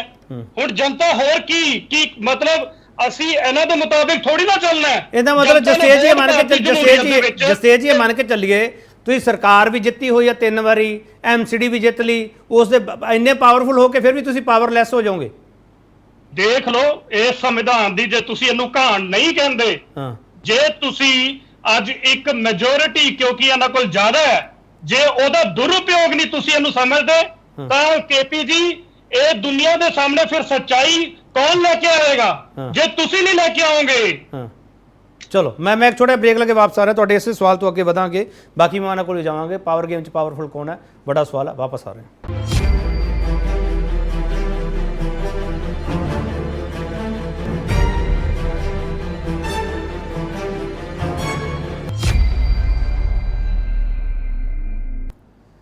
ਇੱਕ ਫਿਰ ਤੁਹਾਡਾ ਸਵਾਗਤ ਕਰਦੇ ਹਾਂ ਤੇ ਵੱਡਾ ਸਵਾਲ ਅਸੀਂ ਪੁੱਛਦੇ ਹਾਂ, ਦਿੱਲੀ ਦੀ ਪਾਵਰ ਲਈ ਪਾਰਲੀਮੈਂਟ 'ਚ ਬਹਿਸ ਦਾ ਨਤੀਜਾ ਦੇਸ਼ ਨੂੰ ਕਿਹੜੇ ਰਾਹ ਤੇ ਜਾਏਗਾ। ਟੀਨਾ ਚੌਧਰੀ ਜੀ, ਤੁਸੀਂ ਬੜਾ ਵਕਤ ਲਗਾਇਆ ਇਸ ਮਾਮਲੇ ਦੇ ਉੱਤੇ, ਆਪਦੀ ਹਮਾਇਤ ਹੈ ਜਿਹੜੀ ਉਹ ਦਿੱਲੀ ਦੇ ਲੋਕਾਂ ਨੂੰ ਦੇਣ ਦੇ ਲਈ, ਆਰਡੀਨੈਂਸ ਦੇ ਖਿਲਾਫ ਖੜੇ ਹੋਣ ਦੇ ਲਈ। ਪਰ ਟੀਨਾ ਚੌਧਰੀ, ਤੁਹਾਨੂੰ ਇਉਂ ਲੱਗਦਾ ਪਿਆ ਕਿ ਅੱਜ ਇੰਡੀਆ ਜਿਹੜਾ ਤੁਸੀਂ ਸਾਰਾ ਗੱਠਜੋੜ ਬਣਾਇਆ ਉਹਨਾਂ ਕੋਈ ਨੰਬਰ ਉਹਨੇ ਹੈ ਨਹੀਂ ਗੇ ਟੀਨਾ ਚੌਧਰੀ ਜਿੰਨੇ ਚਾਹੀਦੇ। ਟੀਨਾ ਜੀ ਮੇਰੀ ਆਵਾਜ਼ ਆ ਰਹੀ ਹੈ? ਮੇਰਾ ਟੀਨਾ ਜੀ ਲੱਗਦਾ ਉਹਨਾਂ ਟੈਕਨੀਕਲ ਪ੍ਰੋਬਲਮ ਹੈ। ਸ਼ਮਿੰਦਰ ਕੌਰ ਸੰਧੂ ਜੀ, ਤੁਹਾਡੇ ਲਈ ਸਵਾਲ ਬਹੁਤ ਔਖਾ ਹੈ। ਸ਼ਮਿੰਦਰ ਕੌਰ ਸੰਧੂ ਜੀ, ਅਕਾਲੀ ਦਲ ਬਿੱਲ ਦੇ ਹੱਕ ਵਿੱਚ ਹੈ, ਵਿਰੋਧ ਵਿੱਚ ਹੈ? KP ਜੀ ਦੇਖੋ, ਭਾਰਤ ਇੱਕ ਲੋਕਤੰਤਰ ਹੈ, ਠੀਕ ਹੈ। ਲੋਕਤੰਤਰ ਦੇ ਵਿੱਚ ਲੋਕਤੰਤਰ ਦੀ ਪਰਿਭਾਸ਼ਾ ਕੀ ਹੈ? ਲੋਕਾਂ ਲਈ, ਲੋਕਾਂ ਦੁਆਰਾ ਤੇ ਲੋਕਾਂ ਦਾ, ਠੀਕ ਹੈ। For the people, by the people and of the people. So ਇਸ ਤੋਂ ਸਪਸ਼ਟ ਹੈ ਕਿ ਲੋਕਤੰਤਰ ਦੇ ਵਿੱਚ ਲੋਕ ਜਿਹੜੇ ਨੇ ਉਹ ਸੁਪਰੀਮ ਨੇ ਤੇ ਲੋਕਾਂ ਦੁਆਰਾ ਚੁਣੀ ਗਈ ਸਰਕਾਰ ਜਿਹੜੀ ਉਹਨਾਂ ਨੂੰ ਰਿਪਰੈਜ਼ੈਂਟ ਕਰ ਰਹੀ ਹੈ ਉਹ ਸੁਪਰੀਮ ਹੈ। ਤੇ ਇਹ ਜਿਹੜਾ ਬਿੱਲ ਹੈ ਨਾ, ਅਕਾਲੀ ਦਲ, ਆਪਾਂ ਸਾਰਿਆਂ ਨੂੰ ਪਤਾ ਹੈ ਖੇਤਰੀ ਪਾਰਟੀ ਹੈ, ਪੰਜਾਬ ਦੀ ਇੱਕੋ ਇੱਕ ਖੇਤਰੀ ਪਾਰਟੀ ਰਹਿ ਗਈ ਹੈ ਜੀ ਅਕਾਲੀ ਦਲ। ਤੇ ਇਹ ਬਿੱਲ ਜਿਹੜਾ ਹੈ ਇਹ ਲੋਕਤੰਤਰ ਤੇ ਫੈਡਰਲਿਜ਼ਮ ਦੇ ਅਗੇਂਸਟ ਹੈ। ਲੋਕਤੰਤਰ ਦਾ ਤੇ ਫੈਡਰਲਿਜ਼ਮ ਦਾ ਤਕਾਜ਼ਾ ਹੈ ਕਿ ਲੋਕਤੰਤਰ ਨੂੰ ਤੇ ਫੈਡਰਲਿਜ਼ਮ ਨੂੰ ਦੇ ਸਮਰਥਕ ਕਦੀ ਵੀ ਇਸ ਬਿੱਲ ਨੂੰ ਸਪੋਰਟ ਨਹੀਂ ਕਰਨਗੇ, ਕਾਰਨ ਚਾਹੇ ਕੋਈ ਵੀ ਰਿਹਾ ਹੋਵੇ। ਪਰ ਕੇਂਦਰ ਸਰਕਾਰ ਦਾ ਇਹ ਬਿੱਲ ਲੋਕਤੰਤਰ ਤੇ ਫੈਡਰਲਿਜ਼ਮ ਦੀ ਪਰਿਭਾਸ਼ਾ ਸ਼ਮਿੰਦਰ ਜੀ, ਅਕਾਲੀ ਦਲ ਦੇ ਜਿੰਨੇ ਵੀ ਸਪੋਕਸਪਰਸਨ ਆਏ ਆ, ਸ਼ਮਿੰਦਰ ਜੀ ਇਸ ਡਿਬੇਟ ਵਿੱਚ ਅਕਾਲੀ ਦਲ ਦੇ ਜਿੰਨੇ ਵੀ ਸਪੋਕਸਪਰਸਨ ਆਏ ਆ, ਤੁਸੀਂ ਪਹਿਲੇ ਸਪੋਕਸਪਰਸਨ ਹੋ ਜਿਨ੍ਹਾਂ ਨੇ ਅਕਾਲੀ ਦਲ ਦਾ ਸਟੈਂਡ ਦੱਸਿਆ। ਹਾਂਜੀ, ਤੇ ਉਹਨਾਂ ਦਾ ਕੋਈ ਟਵੀਟ ਵੀ ਹੈਗਾ ਤੁਹਾਡੇ ਲੀਡਰ ਦਾ? ਕਿਸੇ ਲੀਡਰ ਦਾ ਟਵੀਟ ਹੈਗਾ, ਕੋਈ ਬਿਆਨ ਉਹਨਾਂ ਦਾ ਆਇਆ ਹੋਵੇ? ਸ਼ਮਿੰਦਰ ਜੀ ਉਹ ਹੈਗਾ ਤਾਂ ਮੈਨੂੰ ਉਹ ਵੀ ਭੇਜ ਦਿਓ। ਕੋਈ ਗੱਲ ਨਹੀਂ ਜੀ, ਮੈਂ ਭੇਜ ਦਾਂਗੀ। ਹੈਗਾ ਵੈਸੇ ਹੈਗਾ ਕੋਈ ਬਿਆਨ ਆਇਆ ਮੈਡਮ ਇਨ ਤੇ? ਨਹੀਂ, ਹਲੇ ਕੋਈ ਬਿਆਨ ਨਹੀਂ ਆਇਆ। ਜੇ ਮੇਰੇ ਤੋਂ ਜ਼ਿਆਦਾ ਤੁਹਾਨੂੰ ਪਤਾ ਹੋਏਗਾ। ਇਹ ਪਾਰਟੀ ਲਾਈਨ ਤੁਸੀਂ ਦੱਸ ਰਹੇ ਹੋ ਸ਼ਮਿੰਦਰ ਕੌਰ ਸੰਧੂ, ਕਿ ਆਪਦਾ ਨਿੱਜੀ ਵਿਚਾਰ ਹੈ? ਨਹੀਂ, ਇਹ ਸਾਡੀ ਪਾਰਟੀ ਦਾ ਹੈ। ਪਾਰਟੀ ਜਿਹੜੀ ਹੈ ਹਮੇਸ਼ਾ ਹੀ, ਤੁਸੀਂ ਜਿੱਥੇ ਵੀ ਜਾਓ, ਹਮੇਸ਼ਾ ਜਿਹੜੀ ਅਕਾਲੀ ਦਲ, ਸ਼ਿਰੋਮਣੀ ਅਕਾਲੀ ਦਲ ਹੈ, ਇਹ ਖੇਤਰੀ ਪਾਰਟੀ ਹੋਣ ਦੇ ਕਰਕੇ ਫੈਡਰਲਿਜ਼ਮ ਤੇ ਲੋਕਤੰਤਰ ਦੀ ਰਾਖੀ ਪਾਰਟੀ ਹੈ। ਅਸੀਂ ਹਮੇਸ਼ਾ ਲੋਕਾਂ ਦੇ ਹੱਕਾਂ ਲਈ ਖੜਦੇ ਹਾਂ। ਆਪਣੇ ਪੰਜਾਬ ਤੇ ਪੰਜਾਬੀਅਤ, ਮੈਂ ਹਮੇਸ਼ਾ ਕਹਿੰਦੀ ਹਾਂ, ਪੰਜਾਬ ਪੰਜਾਬੀਅਤ ਇਹ ਅਕਾਲੀ ਦਲ ਦੀ ਆਈਡੀਓਲੋਜੀ ਹੈ। ਚਲੋ ਠੀਕ ਹੈ। ਟੀਨਾ ਚੌਧਰੀ, ਤੁਸੀਂ ਹੈ ਨਹੀਂ ਸੀਗੇ, ਮੈਂ ਪਹਿਲਾ ਸਵਾਲ ਤੁਹਾਨੂੰ ਹੀ ਕੀਤਾ ਸੀਗਾ ਇਸ ਸੈਗਮੈਂਟ ਦਾ। ਮੈਂ ਸਵਾਲ ਕਰ ਰਿਹਾ ਸੀਗਾ ਕਿ ਤੁਸੀਂ ਬਹੁਤ ਦੇਰ ਬਾਅਦ ਸਪੋਰਟ ਕੀਤੀ ਇਸ ਮਾਮਲੇ ਦੇ ਵਿੱਚ। ਅੱਜ ਤੁਹਾਨੂੰ ਲੱਗਦਾ ਕਿ ਤੁਹਾਡੇ ਕੋਲ ਉਹਨੇ ਨੰਬਰ ਨਹੀਂ ਹੈਗੇ ਜਿੰਨੇ ਚਾਹੀਦੇ ਆ, ਕਿਉਂਕਿ ਰਾਜ ਸਭਾ 'ਚ ਬਹੁਤ ਤਕੜਾ ਮੁਕਾਬਲਾ ਹੋਣਾ ਤੁਹਾਡਾ। ਇੰਡੀਅਨ ਨੈਸ਼ਨਲ ਕਾਂਗਰਸ ਇੱਕ ਨੈਸ਼ਨਲਾਈਜ਼ ਪਾਰਟੀ ਹੈਗੀ ਹੈ। ਕੋਈ ਵੀ ਡਿਸੀਜਨ ਲੈਣਾ ਹੁੰਦਾ ਹਰ ਕਿਸੇ ਦੇ ਨਾਲ ਸਹਿਮਤੀ ਦੇ ਨਾਲ ਡਿਸੀਜਨ ਲੈਣਾ ਪੈਂਦਾ, ਡਿਸਕਸ ਕਰਕੇ ਲੈਣਾ ਪੈਂਦਾ। ਸਿੱਧੇ ਆ ਕੇ ਉੱਥੇ ਅਨਾਉਂਸਮੈਂਟ ਕਰ ਦੇਣੀ ਹਾਈ ਕਮਾਂਡ ਵੱਲੋਂ, ਇਹ ਸਾਡੀ ਪਾਰਟੀ ਦੀ ਰੀਤ ਨਹੀਂ ਹੈਗੀ। ਇਸ ਕਰਕੇ ਸ਼ਾਇਦ ਕਿਸੇ ਡਿਸੀਜਨ ਲੈਣ ਤੋਂ ਥੋੜਾ ਟਾਈਮ ਲੱਗ ਸਕਦਾ, ਬਟ ਯੈਸ ਇਸ ਉੱਪਰ ਜਦੋਂ ਆਪਣੇ ਕੋਆਪਰੇਟਿਵ ਫੈਡਰਲਿਜ਼ਮ ਦੇ ਉੱਤੇ ਜਦੋਂ ਕੇਂਦਰ ਸਰਕਾਰ ਵੱਲੋਂ ਉਸ ਚੀਜ਼ ਨੂੰ ਕਹਿ ਲਓ ਕਿ they are trying to put cooperative federalism into a graveyard. Basically ਇਹ ਮੈਂ ਕਹਿਣਾ ਚਾਹਾਂਗੀ ਕਿ ਇੱਕ ਕਹਿ ਲਓ ਕਿ ਕਿਸ ਤਰ੍ਹਾਂ ਦੇ ਨਾਲ ਲੋਕਤੰਤਰ ਦੇਸ਼ ਦੇ ਵਿੱਚ ਇੱਕ ਪਾਸੋਂ ਕਹਿ ਰਹੇ ਨੇ ਕਿ ਲੋਕਤੰਤਰ ਦੇਸ਼ ਹੈ, ਦੂਸਰੇ ਪਾਸੇ ਅਸੀਂ ਉਸ ਚੀਜ਼ ਦੀਆਂ ਧੱਜੀਆਂ ਉਡਾਉਂਦੇ ਹੋਏ ਨਜ਼ਰ ਆ ਰਹੇ ਹਾਂ, ਕਿਸ ਤਰ੍ਹਾਂ ਡੈਮੋਕ੍ਰੇਸੀ ਨੂੰ ਖਤਮ ਕਰਦੇ ਹੋਏ ਨਜ਼ਰ ਆ ਰਹੇ। ਕੋਈ ਵੀ ਚੀਜ਼ ਹੈ ਜਿੱਥੇ ਇਹਨਾਂ ਨੂੰ ਲੱਗਦਾ ਹੈਗਾ ਕਿ ਕਿਸੇ ਸੂਬੇ ਦੇ ਵਿੱਚ ਕਿਸੇ ਪਾਸੇ ਵੀ ਕੋਈ ਕੰਮ ਕਰ ਰਿਹਾ ਜਾਂ ਇਹਨਾਂ ਦੀ ਆਪਣੀ ਸਰਕਾਰ ਉੱਥੇ ਕੰਮ ਨਹੀਂ ਕਰ ਰਹੀ ਜਾਂ ਪਾਰਟੀ ਕੰਮ ਨਹੀਂ ਕਰ ਰਹੀ, ਉਸ ਉੱਪਰ ਲੀਜ਼ ਦੀਆਂ ਇਨਕੁਆਇਰੀ, ਸੀਬੀਆਈ ਦੀਆਂ ਇਨਕੁਆਇਰੀਆਂ ਤੇ ਇੰਨਾ ਟੀਨਾ ਜੀ ਮੈਂ ਤੁਹਾਡੀ ਗੱਲ ਹੀ ਸੁਣ ਰਿਹਾ। ਟੀਨਾ ਜੀ ਕੇਂਦਰੀ ਗ੍ਰਹਿ ਮੰਤਰੀ ਨੇ ਪਾਰਲੀਮੈਂਟ ਵਿੱਚ ਖੜੇ ਹੋ ਕੇ ਗੱਲ ਕਹੀ ਹੈ ਕਿ ਸੰਸਦ ਸੰਵਿਧਾਨ ਸਾਨੂੰ ਅਧਿਕਾਰ ਦਿੰਦੀ ਹੈ, ਇਸ ਲਈ ਅਸੀਂ ਲੈ ਕੇ ਆ ਰਹੇ ਹਾਂ। ਉਹਨਾਂ ਤਾਂ ਓਪਨ ਕਿਹਾ, ਹੁਣ ਸੰਸਦ ਵਿੱਚ ਝੂਠ ਬੋਲਦੇ ਪਏ ਹੋ। ਸੰਵਿਧਾਨ ਤੇ ਸਰ ਬਹੁਤ ਤਰ੍ਹਾਂ ਦੀ ਸੰਵਿਧਾਨ ਹੈ। ਸੰਵਿਧਾਨ ਤੇ ਇਹ ਵੀ ਕਹਿੰਦਾ ਹੈ ਕਿ ਓਪੋਜੀਸ਼ਨ ਦੀ ਵੀ ਰਾਏ ਲੈਣੀ ਬੜੀ ਜ਼ਰੂਰੀ ਹੁੰਦੀ ਹੈ ਇਹਦੇ ਵਿੱਚ। ਇਸ ਤਰ੍ਹਾਂ ਤੇ ਹੈ ਨਹੀਂ ਕਿ ਤੁਸੀਂ ਓਪੋਜੀਸ਼ਨ ਨੂੰ ਤੁਸੀਂ ਇਗਨੋਰ ਹੀ ਕਰ ਦਿਓ, ਉਹਨਾਂ ਦੀ ਵੀ ਰਾਏ ਲਓ ਨਾ। ਇਹ ਥੋੜੀ ਕਿ ਤੁਸੀਂ ਥੋਪੀ ਜਾਓ ਹਰ ਤਰ੍ਹਾਂ ਦਾ ਜੋ ਤੁਸੀਂ ਚਾਹੁੰਦੇ ਹੋ, ਹਰ ਚੀਜ਼ ਥੋਪੀ ਜਾਓ, ਤੇ ਫਿਰ ਲੋਕਤੰਤਰ ਡੈਮੋਕ੍ਰੇਸੀ ਕਿੱਥੇ ਰਹੀ? ਫਿਰ ਤਾਂ ਕਹਿ ਦੇਣ ਕਿ ਰਾਜ ਸ਼ਾਸਨ ਚੱਲੇਗਾ ਸਾਡੇ ਦੇਸ਼ ਦੇ ਵਿੱਚ, ਡੈਮੋਕ੍ਰੈਟਿਕ ਕੰਟਰੀ ਕਹਿਣਾ ਬੰਦ ਕਰ ਦਿਓ, ਔਰ ਜੋ ਤੁਸੀਂ ਰਾਜ ਲਿਆਣਾ ਚਾਹੁੰਦੇ ਹੋ ਲਿਆ ਕੇ ਸਾਰਿਆਂ ਦੇ ਸਾਹਮਣੇ ਰੱਖ ਦਿਓ ਤੇ ਅਸੀਂ ਚੁੱਪ ਕਰਕੇ ਬਹਿ ਜਾਂਦੇ। ਓਪੋਜੀਸ਼ਨ ਸਾਰੀ ਖਤਮ ਕਰ ਦਿਓ, ਰੱਖੀ ਕਾਹਦੇ ਲਈ ਹੈ? ਇਹ ਵੀ ਤਾਂ ਸੰਵਿਧਾਨ 'ਚ ਲਿਖਿਆ ਨਾ ਕਿ ਉਹਨਾਂ ਦੀ ਰਾਏ ਲੈਣੀ ਜ਼ਰੂਰੀ ਹੈ ਔਰ ਕੰਸੈਂਟ ਹੋਣਾ ਬੜਾ ਜ਼ਰੂਰੀ ਹੈ, ਸਹਿਮਤੀ ਹੋਣੀ ਬੜੀ ਜ਼ਰੂਰੀ ਹੈ। ਔਰ ਜਿੱਥੇ ਲੱਗੇਗਾ ਕਾਂਗਰਸ ਪਾਰਟੀ ਨੂੰ ਕਿ ਇਸ ਸਰਕਾਰ ਵੱਲੋਂ ਸਾਡੇ ਦੇਸ਼ ਦੇ ਉੱਤੇ ਲੋਕਤੰਤਰ ਦੀਆਂ ਧੱਜੀਆਂ ਉਡਾਉਣ ਦੀਆਂ ਜੇ ਕੋਸ਼ਿਸ਼ਾਂ ਕੀਤੀਆਂ ਜਾਣਗੀਆਂ, ਸਾਡੀ ਪਾਰਟੀ ਹਮੇਸ਼ਾ ਉਸ ਚੀਜ਼ ਦਾ ਵਿਰੋਧ ਕਰੇਗੀ ਔਰ ਸਪੋਰਟ ਕਰੇਗੀ ਕਿ ਕਨਸਟੀਟਿਊਸ਼ਨ ਦੇ ਖਿਲਾਫ ਖੜੇ ਹੋਣ ਵਾਸਤੇ ਕਾਂਗਰਸ ਪਾਰਟੀ ਖੜੀ ਹੈ, ਕਿਉਂਕਿ ਇਹ ਉਹੀ ਪਾਰਟੀ ਹੈ ਜਿਹਨੇ ਦੇਸ਼ ਦੇ ਲਈ ਇੰਨੀ ਸ਼ਹਾਦਤਾਂ ਦਿੱਤੀਆਂ ਔਰ ਦੇਸ਼ ਦੇ ਲਈ ਜੋ ਕਨਸਟੀਟਿਊਸ਼ਨ ਬਣਾਉਣ ਦੇ ਵਿੱਚ ਜੋ ਸਹਾਇਤਾਵਾਂ ਕੀਤੀਆਂ ਉਹਦੇ ਵਿੱਚ ਵੀ ਸਾਡੀ ਪਾਰਟੀ ਦਾ ਬਹੁਤ ਸਾਰਾ ਯੋਗਦਾਨ ਹੈ। ਇਹ ਪਾਰਟੀ ਨੇ ਨਾ ਹੁਣ ਤੋਂ ਕੋਈ ਦੇਸ਼ ਦੇ ਲਈ ਕੋਈ ਬਲੀਦਾਨ ਦਿੱਤਾ, ਨਾ ਕੋਈ ਐਸੇ ਕਨਸਟੀਟਿਊਸ਼ਨ ਦੀ ਜੇ ਗੱਲਾਂ ਕੀਤੀਆਂ ਇਹਨਾਂ ਦਾ ਕੋਈ ਇਤਿਹਾਸ ਹੈ। ਸਟਾਰਟਿੰਗ ਜਦੋਂ ਸਾਡਾ ਦੇਸ਼ ਆਜ਼ਾਦ ਹੋਇਆ ਸੀ ਉਸ ਵਿੱਚ ਵੀ ਜੇ ਬਸ ਗੱਲਾਂ ਥੋਪੜੀਆਂ, ਗੱਲਾਂ ਕਰਨੀਆਂ, ਕਿਸੇ ਨਾ ਕਿਸੇ ਤਰ੍ਹਾਂ ਗੁੰਮਰਾਹ ਕਰਨਾ, ਅਟੈਕ ਕਰਨਾ ਔਰ ਦੇਸ਼ ਦੇ ਵਿੱਚ ਜਾਤੀਵਾਦ ਧਰਮ ਨੂੰ ਲੈ ਕੇ ਐਸੇ ਦੰਗੇ ਕਰਾਣੇ, ਇਹ ਸਾਡੀ ਨੀਤੀ ਨਹੀਂ ਹੈਗੀ। ਅਸੀਂ ਇਸ ਦੇ ਖਿਲਾਫ ਹਮੇਸ਼ਾ ਰਵਾਂਗੇ ਔਰ ਅਸੀਂ ਸਪੋਰਟ ਕਰਾਂਗੇ ਕਿ ਇਹ ਬਿੱਲ ਜਿਹੜਾ ਹੈਗਾ ਇਹਦਾ ਵਿਰੋਧ ਅਸੀਂ ਅੱਗੇ ਵੀ ਕਰਦੇ ਰਹੇ ਹਾਂ, ਪਹਿਲੇ ਵੀ ਕਰਦੇ ਰਹੇ ਹਾਂ ਔਰ ਹੁਣ ਵੀ ਕਰ। ਚਲੋ ਜਸਤੇਜ ਸਿੰਘ ਜੀ, ਕੁਐਸਚਨ ਹੈ ਜੀ, ਕਾਂਗਰਸ ਨੇ ਆਰਟੀਕਲ 365 ਕਿੰਨੀ ਵਾਰ ਲਾਗੂ ਕੀਤਾ ਹੈ? ਇਹ ਕੁਐਸਚਨ ਹੈ ਜੀ ਕਾਂਗਰਸ ਨੂੰ ਮੇਰਾ। ਟੀਨਾ ਜੀ ਜਵਾਬ ਦੇਣਾ ਚਾਹੁੰਦੇ ਹੋ? ਅਕਾਲੀ ਦਲ ਦਾ ਸਵਾਲ ਹੈ। देखिए मैडम, कांग्रेस जो कर रही है, डिसीजन ले रही है, वो देश हित के लोगों वास्ते ले रही है। मैं जी इन्नी गल कर रही हूं, मैं पंजाब बारे गल कर रही हूं कि एमरजेंसी देश दे विच किसने लाई सी? आर्टिकल 356 100 तो ज्यादा बार कांग्रेस ला चुकी है ते कांग्रेस इस बिल दा विरोध कर रही है। गल डाइजेस्ट नहीं होंदी। या तो कांग्रेस माफी मंगे कि उन्हें देश दे विच एमरजेंसी लगाई। पंजाब ने सब तो ज्यादा संताप हो गया जी इस चीज ਦਾ। ਪੰਜਾਬ ਤੋਂ ਵੱਧ ਪੰਜਾਬੀਆਂ ਨੂੰ ਕਿਸ ਨੂੰ ਪਤਾ ਹੋਵੇਗਾ? ਸ਼ਮਿੰਦਰ ਜੀ ਤੁਸੀਂ ਸਵਾਲ ਕਰ ਲਿਆ। ਸ਼ਮਿੰਦਰ ਜੀ ਇੱਕ ਸਵਾਲ ਤੁਹਾਨੂੰ ਵੀ ਮੈਂ ਕਰ ਲਵਾਂ। ਜਿਹੜਾ ਆਰਟੀਕਲ 370 ਤੇ ਤੁਸੀਂ ਹਮਾਇਤ ਕੀਤੀ ਹੈ, ਤੁਹਾਨੂੰ ਮਾਫੀ ਨਹੀਂ ਮੰਗਣੀ ਚਾਹੀਦੀ? ਬਿਲਕੁਲ, ਮੈਂ ਇਸ ਤੇ ਆ ਰਹੀ ਸੀ। ਸ਼ਮਿੰਦਰ ਜੀ ਬੋਲੋ, ਕਿਉਂਕਿ ਪੂਰਨ ਸਵਰਾਜ ਦੀ ਗੱਲ ਹੋ ਰਹੀ ਹੈ ਨਾ, ਉਹ ਇਹ ਸਵਾਲ ਆਮ ਆਦਮੀ ਪਾਰਟੀ ਕੋਲ ਵੀ ਜਾਣਾ ਹੈ। ਠੀਕ ਹੈ ਜੀ। ਸ਼ਮਿੰਦਰ ਜੀ 370 ਆਰਟੀਕਲ ਜਿਹੜਾ ਹੈ ਇਹ ਬੀਜੇਪੀ ਪਹਿਲਾਂ ਹੀ ਲੈ ਕੇ ਆਈ ਸੀ ਕਿ ਅਸੀਂ ਇਹਨੂੰ ਚੋਣਾਂ ਤੋਂ ਪਹਿਲਾਂ ਹੀ ਉਹ ਲੈ ਕੇ ਆਈ ਸੀ ਕਿ ਉਹ ਕਸ਼ਮੀਰ ਨੂੰ ਜਿਹੜਾ ਉਹਨਾਂ ਨੇ ਉੱਥੋਂ ਟੈਰਰਿਜ਼ਮ ਫ੍ਰੀ ਕਰਨਾ ਹੈ। ਠੀਕ ਹੈ ਜੀ। ਕਿਸਾਨਾਂ ਵੇਲੇ ਜਿਹੜਾ ਤੁਸੀਂ ਸਟੈਂਡ ਲੈਣ ਦੀ ਕੋਸ਼ਿਸ਼ ਕੀਤੀ ਹੈ, ਉਦੋਂ ਹੀ ਗਠਬੰਧਨ ਤੋੜ ਦੇਣਾ ਸੀ। ਚਲੋ ਹੁਣ ਰੁਕ ਜਾਓ, ਤੁਹਾਡੇ ਦੋਨਾਂ ਕੋਲ ਜਵਾਬ ਹੈ ਨਹੀਂ। ਕਿਰਪਾ ਕਰਕੇ ਹੁਣ ਰੁਕ ਜਾਓ। ਸ਼ਮਿੰਦਰ ਜੀ ਤੁਸੀਂ ਵਿਰੋਧੋ, ਟੀਨਾ ਜੀ ਤੁਸੀਂ ਵਿਰੋਧੋ। ਜਸਤੇਜ ਜੀ ਤੁਹਾਨੂੰ ਤਾਂ ਸ਼੍ਰੋਮਣੀ ਅਕਾਲੀ ਦਲ ਦਾ ਵੈਲਕਮ ਕਰਨਾ ਚਾਹੀਦਾ ਅੱਜ, ਕਿ ਜਾਂ ਟੀਵੀ ਡਿਬੇਟ ਵਿੱਚ ਇਹਨਾਂ ਦੀ ਯੈਸ ਹੈ, ਬਾਅਦ 'ਚ ਉੱਥੇ ਵੋਟਿੰਗ 'ਚ ਕਿਤੇ ਹੋਰ ਹੋਣਗੇ? ਜਸਤੇਜ ਜੀ ਨਹੀਂ, ਮੈਂ ਮੇਰੇ ਹੈਰਾਨ ਹੋਣ ਨਾਲੋਂ ਤਾਂ ਮੈਂ ਨਾਰੰਗ ਸਾਹਿਬ ਨੂੰ ਦੇਖ ਰਿਹਾ ਸੀ। ਨਾਰੰਗ ਸਾਹਿਬ ਦੇ ਉਹ ਜ਼ਿਆਦਾ ਹੈਰਾਨ ਸੀਗੇ ਕਿ ਬਈ ਇਹ ਕੀ ਹੋ ਗਿਆ ਅੱਜ। ਮੈਂ ਤਾਂ ਜਸਤੇਜ ਜੀ ਨੇ ਕੁਝ ਬੋਲਿਆ ਹੀ ਨਹੀਂਗਾ ਨਾ, ਹੈਰਾਨੀ ਤੁਹਾਨੂੰ ਪਤਾ ਨਹੀਂ ਕਿਵੇਂ ਉਹ ਪਤਾ ਲੱਗ ਪਤਾ ਗਈ। ਨਹੀਂ ਬੋਲੂਗਾ ਤੁਹਾਨੂੰ ਜਵਾਬ ਨਹੀਂ ਮਿਲਣਾ। ਪਤਾ ਨਹੀਂ ਨਾਰੰਗ ਸਾਹਿਬ ਅੱਜ ਕੱਲ ਚਿਹਰੇ ਵੀ ਪੜੀ ਜਾਂਦੇ ਆ ਜਸਤੇਜ ਜੀ। ਬਹੁਤ ਦਿਨਾਂ ਤੋਂ ਦਿੰਦਾ ਆ ਰਿਹਾ, ਹੁਣ ਵੀ ਤਿਆਰ ਆ ਜੀ, ਜਿੰਨੇ ਮਰਜ਼ੀ ਸਵਾਲ ਪੁੱਛੋ। ਨਹੀਂ ਜਸਤੇਜ ਜੀ ਇੱਧਰ ਜਵਾਬ ਦਿਓ ਸਰ, ਇੱਧਰ ਜਵਾਬ ਦਿਓ। ਤੁਹਾਨੂੰ ਸ਼੍ਰੋਮਣੀ ਅਕਾਲੀ ਦਲ ਦਾ ਵੈਲਕਮ ਕਰਨਾ ਚਾਹੀਦਾ ਜਸਤੇਜ ਜੀ। ਸ਼੍ਰੋਮਣੀ ਅਕਾਲੀ ਦਲ ਦਾ ਵੈਲਕਮ ਮੈਂ ਜਿਵੇਂ ਤੁਹਾਡੀ ਖਦਸ਼ਾ ਸੀਗਾ ਨਾ ਤੁਹਾਡਾ ਕਿ ਮੈਮ ਨੂੰ ਤੁਸੀਂ ਪੁੱਛਿਆ ਕਿ ਵੀ ਇਹ ਸਟੈਂਡ ਇਹਨਾਂ ਦੀ ਪਾਰਟੀ ਦਾ ਹੈ ਕਿ ਨਹੀਂ ਹੈ, ਮੇਰੇ ਖਿਆਲ ਤੋਂ ਤੁਸੀਂ ਇਸ ਤੋਂ ਬਾਅਦ ਪ੍ਰੋਗਰਾਮ ਤੋਂ ਬਾਅਦ ਫੋਨ ਕਰਕੇ ਪੁੱਛ ਲਿਓ ਸ਼੍ਰੋਮਣੀ ਅਕਾਲੀ ਦਲ ਦਾ ਜਿਹੜੇ ਪ੍ਰਧਾਨ ਨੇ ਜਾਂ ਕੋਈ ਵੀ, ਉਹਨਾਂ ਨੇ ਇਸ ਸਟੈਂਡ ਤੋਂ ਮੁਕਰ ਜਾਣਾ ਹੈ। ਮੈਂ ਹੁਣੇ ਪੁੱਛ ਲੈਣਾ ਸ਼ਮਿੰਦਰ ਜੀ ਬੈਠੀ ਹੈ, ਕਿਹੜਾ ਦੂਰ ਗਏ ਆ। ਸ਼ਮਿੰਦਰ ਜੀ, ਇਹ ਪਾਰਟੀ ਦਾ ਸਟੈਂਡ ਹੈ? ਹਾਂਜੀ, ਇਹ ਪਾਰਟੀ ਸਟੈਂਡ ਕਰੂਗੀ, ਉੱਥੇ ਬਿੱਲ ਦੇ ਖਿਲਾਫ ਭੁਗਤੂਗੀ, ਆਮ ਆਦਮੀ ਪਾਰਟੀ ਦੀ ਸਰਕਾਰ ਦੇ ਹੱਕ ਵਿੱਚ ਭੁਗਤੂਗੀ? ਆਮ ਆਦਮੀ, ਤੁਹਾਨੂੰ ਇੱਕ ਬੜੀ ਇੰਟਰਸਟਿੰਗ ਗੱਲ ਦੱਸਾਂ ਜੀ, ਆਮ ਆਦਮੀ ਪਾਰਟੀ, ਮੈਂ ਤੁਹਾਨੂੰ ਮੈਂ ਕੇਪੀ ਸਾਹਿਬ ਨੂੰ ਇੱਕ ਗੱਲ ਦੱਸੀ। ਇੱਕ ਮਿੰਟ ਜਸਤੇਜ ਜੀ ਸੁਣ ਲਈਏ ਜਸਤੇਜ ਜੀ ਸੁਣ ਲਈਏ ਜਵਾਬ ਸੁਣੋ ਨਾ, ਜਵਾਬ ਸੁਣੋ। ਹਾਂ ਬੋਲੋ। ਇਹ ਬਿੱਲ ਭਾਵੇਂ ਬੀਜੇਪੀ ਪੇਸ਼ ਕਰ ਰਹੀ ਹੈ, ਪਰ ਇਹ ਬਿੱਲ ਨੂੰ ਉਤਸ਼ਾਹਿਤ ਕਰਨ ਵਾਲੇ ਕੌਣ ਨੇ? ਇਹ ਆਮ ਆਦਮੀ ਪਾਰਟੀ ਹੀ ਇਨੀਸ਼ੀਏਟਰ ਹੈ ਇਸ ਬਿੱਲ ਦੀ। ਹੋ ਗਿਆ ਕਲੀਅਰ। ਹਸਨ ਵਾਲੀ ਗੱਲ ਨਹੀਂ ਹੈਗੀ। ਆਮ ਆਦਮੀ ਪਾਰਟੀ ਨੇ ਇਸ ਬਿੱਲ ਨੂੰ ਕਿਸ ਤਰ੍ਹਾਂ ਯੂਜ਼ ਕੀਤਾ ਹੈ? ਰਾਤੋਂ ਰਾਤ ਅਫਸਰਾਂ ਦੀ ਬਦਲੀਆਂ, ਰਾਤੋਂ ਰਾਤ ਅਫਸਰਾਂ ਦੀਆਂ ਬਦਲੀਆਂ, ਵੱਡੇ ਸੀਨੀਅਰ ਅਫਸਰਸ ਨਾਲ ਗਾਲੀ ਗਲੋਚ, ਜਿਹਦੀਆਂ ਮੀਡੀਆ ਤੇ ਸੋਸ਼ਲ ਮੀਡੀਆ ਤੇ ਰਾਤੋਂ ਰਾਤ ਖਬਰਾਂ ਫੈਲ ਗਈਆਂ ਨੇ। ਪੰਜਾਬ ਦੇ ਵਿੱਚ ਜਿਹੜੀ ਆਮ ਆਦਮੀ ਗਵਰਨਮੈਂਟ ਚੱਲ ਰਹੀ ਹੈ ਨਾ, ਇਹਦੇ ਦੁਆਰਾ ਕੀਤੀ ਗਈ ਮਸ਼ੀਨਰੀ ਦਾ ਗਲਤ ਉਪਯੋਗ, ਸਰਕਾਰੀ ਮਸ਼ੀਨਰੀ ਦਾ ਗਲਤ ਉਪਯੋਗ, ਇਸ ਨੇ ਵੀ ਬੀਜੇਪੀ ਨੂੰ ਇਸ ਬਿੱਲ ਬਾਰੇ ਸੋਚਣ ਲਈ ਮਜਬੂਰ ਕੀਤਾ ਹੈ, ਕਿਉਂਕਿ ਬੀਜੇਪੀ ਇਹ ਚੀਜ਼ ਦਿੱਲੀ 'ਚ ਬਿਲਕੁਲ ਨਹੀਂ ਹੋਣ ਦੇਗੀ।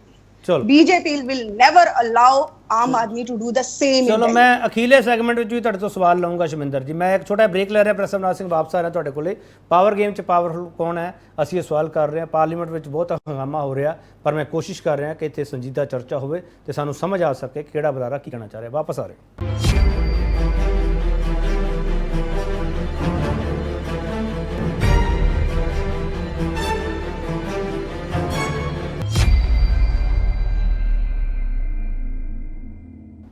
ਇੱਕ ਵਾਰ ਫਿਰ ਤੋਂ ਤੁਹਾਡਾ ਸਵਾਗਤ। ਵੱਡਾ ਸਵਾਲ ਅਸੀਂ ਪੁੱਛ ਰਹੇ ਦਿੱਲੀ ਦੀ ਪਾਵਰ ਲਈ ਪਾਰਲੀਮੈਂਟ 'ਚ ਬਹਿਸ ਦਾ ਨਤੀਜਾ ਦੇਸ਼ ਨੂੰ ਕਿਹੜੇ ਰਾਹ ਤੇ ਲਿਜਾਏਗਾ? ਹਾਂਜੀ ਪ੍ਰੈਸ ਅਵਨਾਸ਼, ਕੀ ਕਹਿਣਾ ਚਾਹ ਰਹੇ ਹੋ? ਮੇਰਾ ਸਵਾਲ ਇਹ ਸੀ ਕਿ ਜਿਹੜੀ ਰੀਸੈਂਟਲੀ ਐਨਡੀਏ ਦੀ ਮੀਟ ਹੋਈ, ਪਿਛਲੇ 5 ਸਾਲਾਂ ਤੱਕ ਕਦੇ ਨਹੀਂ ਸੀ ਹੋਈ, ਉਹਦੇ ਵਿੱਚ ਢੀਂਡਸਾ ਸਾਹਿਬ ਦਾ ਜਿਹੜਾ ਅਕਾਲੀ ਦਲ ਸੀ ਉਹਨੂੰ ਸ਼੍ਰੋਮਣੀ ਅਕਾਲੀ ਦਲ ਦੱਸਿਆ ਗਿਆ। ਮੈਂ ਅੱਜ ਸਿਰਫ ਮਿਸਿਸ ਸੰਧੂ ਨੂੰ ਇਹ ਪੁੱਛਣਾ ਚਾਹੁੰਦਾ ਵੀ ਅੱਜ ਦੀ ਡੇਟ ਦੇ ਵਿੱਚ ਸ਼੍ਰੋਮਣੀ ਅਕਾਲੀ ਦਲ ਐਨਡੀਏ ਦਾ ਮੈਂਬਰ ਹੈ ਕਿ ਨਹੀਂ? ਇਸ ਤੋਂ ਬਾਅਦ ਫਿਰ ਮੇਰੇ 5-7 ਚੀਜ਼ਾਂ ਹੋਰ ਨੇ, ਇਹ ਸਿਰਫ ਛੋਟਾ ਜਿਹਾ ਇੱਕ ਜਵਾਬ ਦੇ ਸਕਦੇ ਹੈ ਕਿ ਐਨਡੀਏ ਕਲੀਅਰ ਹੈ ਜੀ। ਪ੍ਰੈਸ ਅਵਨਾਸ਼ ਸਿੰਘ, ਇਹਨਾਂ ਦੇ ਜਵਾਬ ਦੇਣ ਤੋਂ ਪਹਿਲਾਂ ਹੀ ਮੈਂ ਦੱਸ ਰਿਹਾ ਜੀ, ਉਹ ਨਹੀਂ ਹੈਗੇ ਮੈਂਬਰ ਐਨਡੀਏ ਦੇ। ਨਹੀਂ, ਐਨਡੀਏ ਦੇ ਮੈਂਬਰ ਹਾਂ ਨਹੀਂ ਹੈਗੇ ਪ੍ਰੈਸ ਅਵਨਾਸ਼ ਸਿੰਘ। ਹਾਂਜੀ ਬੋਲੋ ਤੁਸੀਂ ਅੱਗੇ। ਕਿਉਂਕਿ ਸਾਡੇ ਪ੍ਰਧਾਨ ਮੰਤਰੀ ਸਾਹਿਬ ਨੇ ਕਹਿ ਦਿੱਤਾ ਵੀ ਸ਼੍ਰੋਮਣੀ ਅਕਾਲੀ ਦਲ ਜਿਹੜਾ ਢੀਂਡਸਾ ਸਾਹਿਬ ਰਿਪਰੈਜ਼ੈਂਟ ਕਰ ਰਹੇ ਹੈ ਉਹੀ ਸ਼੍ਰੋਮਣੀ ਅਕਾਲੀ ਦਲ ਹੈ। ਇਹਦੇ ਨਾਲ ਨਾਲ ਮੈਂ ਸਿਰਫ 2-3 ਚੀਜ਼ਾਂ ਕਹਿਣਾ ਚਾਹਾਂਗੇ। ਇੱਕ, ਜਿਹੜਾ ਅੱਜ ਦੀ ਸਿਆਸਤ ਹੋ ਰਹੀ ਹੈ, ਜਿਹੜੀ ਪਾਵਰ ਗੇਮ ਹੈ, ਉਹਦੇ ਵਿੱਚ ਫੈਡਰਲਿਜ਼ਮ ਨੂੰ ਢਾਹ ਲੱਗ ਰਹੀ ਹੈ। ਉਹਦੇ ਨਾਲ ਨਾਲ ਕੋਈ ਇਹੋ ਜਿਹੀ ਆਪੋਜੀਸ਼ਨ ਸਟੇਟ ਨਹੀਂ ਜਿਹਦੇ ਨਾਲ ਲੜਾਈ ਨਾ ਹੋਵੇ। ਜੇ ਤੁਸੀਂ ਬਾਹ ਮਰੋੜ ਲਈ, ਮੈਂ ਸਿਰਫ ਬੀਜੂ ਜਨਤਾ ਦਲ ਦੀ ਕਹਾਂਗਾ, ਉਹ ਆਪਣੇ ਨਾਲ ਕਰ ਰਹੇ ਹੈ, ਪਰ ਉਹਨਾਂ ਨੇ ਓਪਨਲੀ ਬੀਜੇਪੀ ਨੂੰ ਸਪੋਰਟ ਦੇ ਕੇ ਇਹ ਕਹਿ ਦਿੱਤਾ ਕਿ ਰਾਜ ਸਭਾ ਦੇ ਬਿੱਲ ਦੇ ਵਿੱਚ ਬਿੱਲ ਪਾਸ ਹੋਏਗਾ। ਜੋ ਹਰਿਆਣਾ ਦੇ ਵਿੱਚ ਸਿਚੁਏਸ਼ਨ ਹੋਈ ਹੈ ਉਹ ਬਿਲਕੁਲ ਪਲਾਨ ਸੀ। ਨੂੰ ਦੇ ਵਿੱਚ ਉੱਥੇ ਮੈਜੋਰਿਟੀ ਸਾਨੂੰ ਪਤਾ ਕਿਸੇ ਹੋਰ ਦੀ ਹੈ, ਲੇਕਿਨ ਕੱਲ ਤੋਂ ਜੇ ਉੱਥੇ ਬੁਲਡੋਜ਼ਰ ਚੱਲਣਗੇ ਤਾਂ ਅਸੀਂ यूपी वाली सियासत ਜਿਹੜੀ ਹੈ ਉਹ ਹਰਿਆਣਾ ਚ ਵੀ ਲਾਵਾਂਗੇ। ਉਹ ਨਹੀਂ ਹੋਣਾ ਚਾਹੀਦਾ। ਇਸ ਵੇਲੇ ਬੜੀ ਸਿੱਧੀ ਜੀ ਗੱਲ ਹੈ ਕਿ ਦਿੱਲੀ ਦੇ ਵਿੱਚ ਅਜੋਕੇ ਸਮੇਂ ਤੋਂ ਇੱਕ ਮੰਗ ਸੀ ਦਿੱਲੀ ਨੂੰ ਪੂਰਨ ਸਟੇਟ ਦਾ ਦਰਜਾ। ਹਰ ਵਾਰੀ ਸਪੈਸ਼ਲ ਸਟੇਟਸ ਮਿਲਿਆ ਸੀ ਜੀ 1991 ਚ। ਅਸੀਂ ਬਹੁਤ ਸਾਲਾਂ ਦੇ ਗੈਪ ਤੋਂ ਬਾਅਦ ਜਦੋਂ ਮਦਨ ਲਾਲ ਖੁਰਾਨਾ ਨੂੰ ਚੀਫ ਮਿਨਿਸਟਰ ਬਣਾਇਆ, ਉਸ ਵੇਲੇ ਹਰ ਵਾਰੀ ਇੱਕ ਪ੍ਰੋਮਿਸ ਹੁੰਦਾ ਸੀ ਦਿੱਲੀ ਨੂੰ ਫੁੱਲ ਸਟੇਟਹੁੱਡ ਮਿਲੇਗਾ। ਅੱਜ ਹੁਣ ਜਦੋਂ ਫੁੱਲ ਸਟੇਟਹੁੱਡ ਦੀ ਗੱਲ ਕਰਦੇ ਆ ਤਾਂ ਅਸੀਂ ਇੱਕ ਕੋਸ਼ਿਸ਼ ਕੀਤੀ ਹੈ ਕਿ ਦਿੱਲੀ ਦੇ ਵਿੱਚ ਜਿਹੜਾ ਚੀਫ ਮਿਨਿਸਟਰ ਹੈ ਉਹ ਸਿਰਫ ਜਿਹੜਾ ਹੈ ਉਹਦੇ ਨਾਲੋਂ ਤਾਕਤ ਜ਼ਿਆਦਾ ਐਲਜੀ ਨੂੰ, ਲੈਫਟੀਨੈਂਟ ਗਵਰਨਰ ਨੂੰ ਦੇ ਦਈਏ, ਤਾਂ ਕਿ ਦਿੱਲੀ ਸਟੇਟ ਇੱਕ ਪਾਵਰਲੈਸ ਸਟੇਟ ਹੋ ਜਾਏ।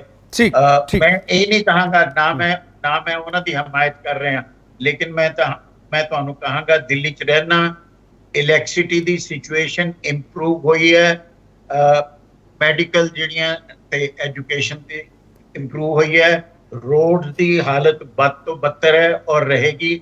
ਉਹਦੇ ਨਾਲ ਯੈਸ ਮੈਂ ਕਹਾਂਗਾ ਕੁਝ ਚੀਜ਼ਾਂ ਇਹੋ ਜਿਹੀਆਂ ਜਿਹੜੀ ਦਿੱਲੀ ਦੇ ਵਿੱਚ ਬਿਲਕੁਲ ਦਿੱਲੀ ਸਟੇਟ ਦੇ ਵਿੱਚ ਖਿਆਲ ਨਹੀਂ ਕੀਤਾ ਗਿਆ। ਇਸ ਵੇਲੇ ਜਿਹੜੀ ਪ੍ਰੋਬਲਮ ਹੈ ਕਿ ਜੇ ਅਸੀਂ ਦਿੱਲੀ ਦੇ ਵਿੱਚ ਆਪਣੇ ਅਫਸਰ ਆਪ ਨਹੀਂ ਰੱਖ ਸਕਦੇ, ਬਿਊਰੋਕਰੈਟਸ ਨੂੰ ਅਸੀਂ ਰੱਖ ਨਹੀਂ ਸਕਦੇ, ਉਹਨਾਂ ਖਿਲਾਫ ਵਿਜੀਲੈਂਸ ਇਨਕੁਆਇਰੀ ਨਹੀਂ ਹੋ ਸਕਦੀ, ਉਹਨਾਂ ਦੀ ਪੋਸਟਿੰਗ ਨਹੀਂ ਹੋ ਸਕਦੀ, ਤਾਂ ਫਿਰ ਇਹ ਫੈਡਰਲਿਜ਼ਮ ਨਹੀਂ, ਦੈਨ ਦਿੱਲੀ ਜਿਹੜੀ ਹੈ ਪ੍ਰਸਵਨਾਥ ਸਿੰਘ, ਜਦੋਂ ਗ੍ਰਹਿ ਮੰਤਰੀ ਇਹ ਗੱਲ, ਪ੍ਰਸਵਨਾਥ ਸਿੰਘ ਮੈਂ ਤੁਹਾਡੇ ਸਵਾਲ ਤੋਂ ਅੱਗੇ ਵਧ ਰਿਹਾ। ਪ੍ਰਸਵਨਾਥ ਸਿੰਘ, ਗ੍ਰਹਿ ਮੰਤਰੀ ਇਹ ਕਹਿੰਦੇ ਆ ਵੀ ਆਦੀ ਕਰਪਸ਼ਨ ਛਪਾਉਣ ਲਈ ਸਾਰਾ ਕੁਝ ਕਰਦੇ ਪਏ ਆ, ਤਾਂ ਰੌਲਾ ਪਾਇਆ ਇਹਨਾਂ ਨੇ। ਇਹ ਗੱਲ ਇਹ ਹੈ ਵੀ ਕਰਪਸ਼ਨ ਆਪਣੀ ਤਾਂ ਦੱਸ ਦਿਓ ਵੀ ਅਸੀਂ ਕਿਹੜੇ ਡਿਪਾਰਟਮੈਂਟ ਦੇ ਵਿੱਚ ਸਿਰਫ ਡਿਵੈਲਪਮੈਂਟ ਦੇ ਨਾਂ ਤੇ ਜਿਹੜੀ ਕਰਪਸ਼ਨ ਹੈ, ਡਿਵੈਲਪਮੈਂਟ ਦੇ ਸਾਰੇ ਹਿੱਸੇ ਤੁਸੀਂ ਮੈਨੂੰ ਦੱਸ ਦਿਓਗੇ ਕਿ ਅਨਿਲ ਅੰਬਾਨੀ ਦਾ ਕਿਹੜਾ ਡਿਫੈਂਸ ਦੇ ਵਿੱਚ ਜਿਹੜਾ ਹੈਗਾ ਸੀ ਪੁਰਾਣਾ ਕੋਈ ਐਕਸਪੀਰੀਅੰਸ, ਉਹਨੂੰ ਅਸੀਂ ਰਫੇਲ ਦੇ ਮਾਮਲੇ 'ਚ ਕਹਿ ਰਹੇ ਹਾਂ ਵੀ HAL ਨਹੀਂ ਸਾਡੀ ਉਹ ਕਰੇਗਾ, ਠੀਕ, ਤੇ ਅਨਿਲ ਅੰਬਾਨੀ ਦੀ ਕੰਪਨੀ ਜਿਹੜੀ ਹੈ ਉਹ ਰਾਫੇਲ ਦੀ ਰੱਖ ਰਖਾਵ ਕਰੇਗੀ। Transfer of knowledge would be given to a private company. ਏਦਾਂ ਕਦੇ ਹੁੰਦਾ ਜਦੋਂ ਸਰਕਾਰੀ ਕੰਪਨੀ, ਠੀਕ ਹੈ ਪ੍ਰਸਵਨਾਥ ਸਿੰਘ, ਬਹੁਤ ਸਾਲ ਚੰਗਾ ਕੰਮ ਕੀਤਾ। ਚਲੋ ਤੁਹਾਡਾ ਟੇਕ ਆ ਗਿਆ। ਹਾਂਜੀ ਲੋਕੇਸ਼ ਨਾਰੰਗ, ਪ੍ਰਸਵਨਾਥ ਸਿੰਘ ਤਾਂ ਕਹਿ ਰਹੇ ਤੁਸੀਂ ਦਿੱਲੀ ਨੂੰ ਹੀ ਪਾਵਰਲੈਸ ਕਰਨਾ ਚਾਹ ਰਹੇ ਹੋ।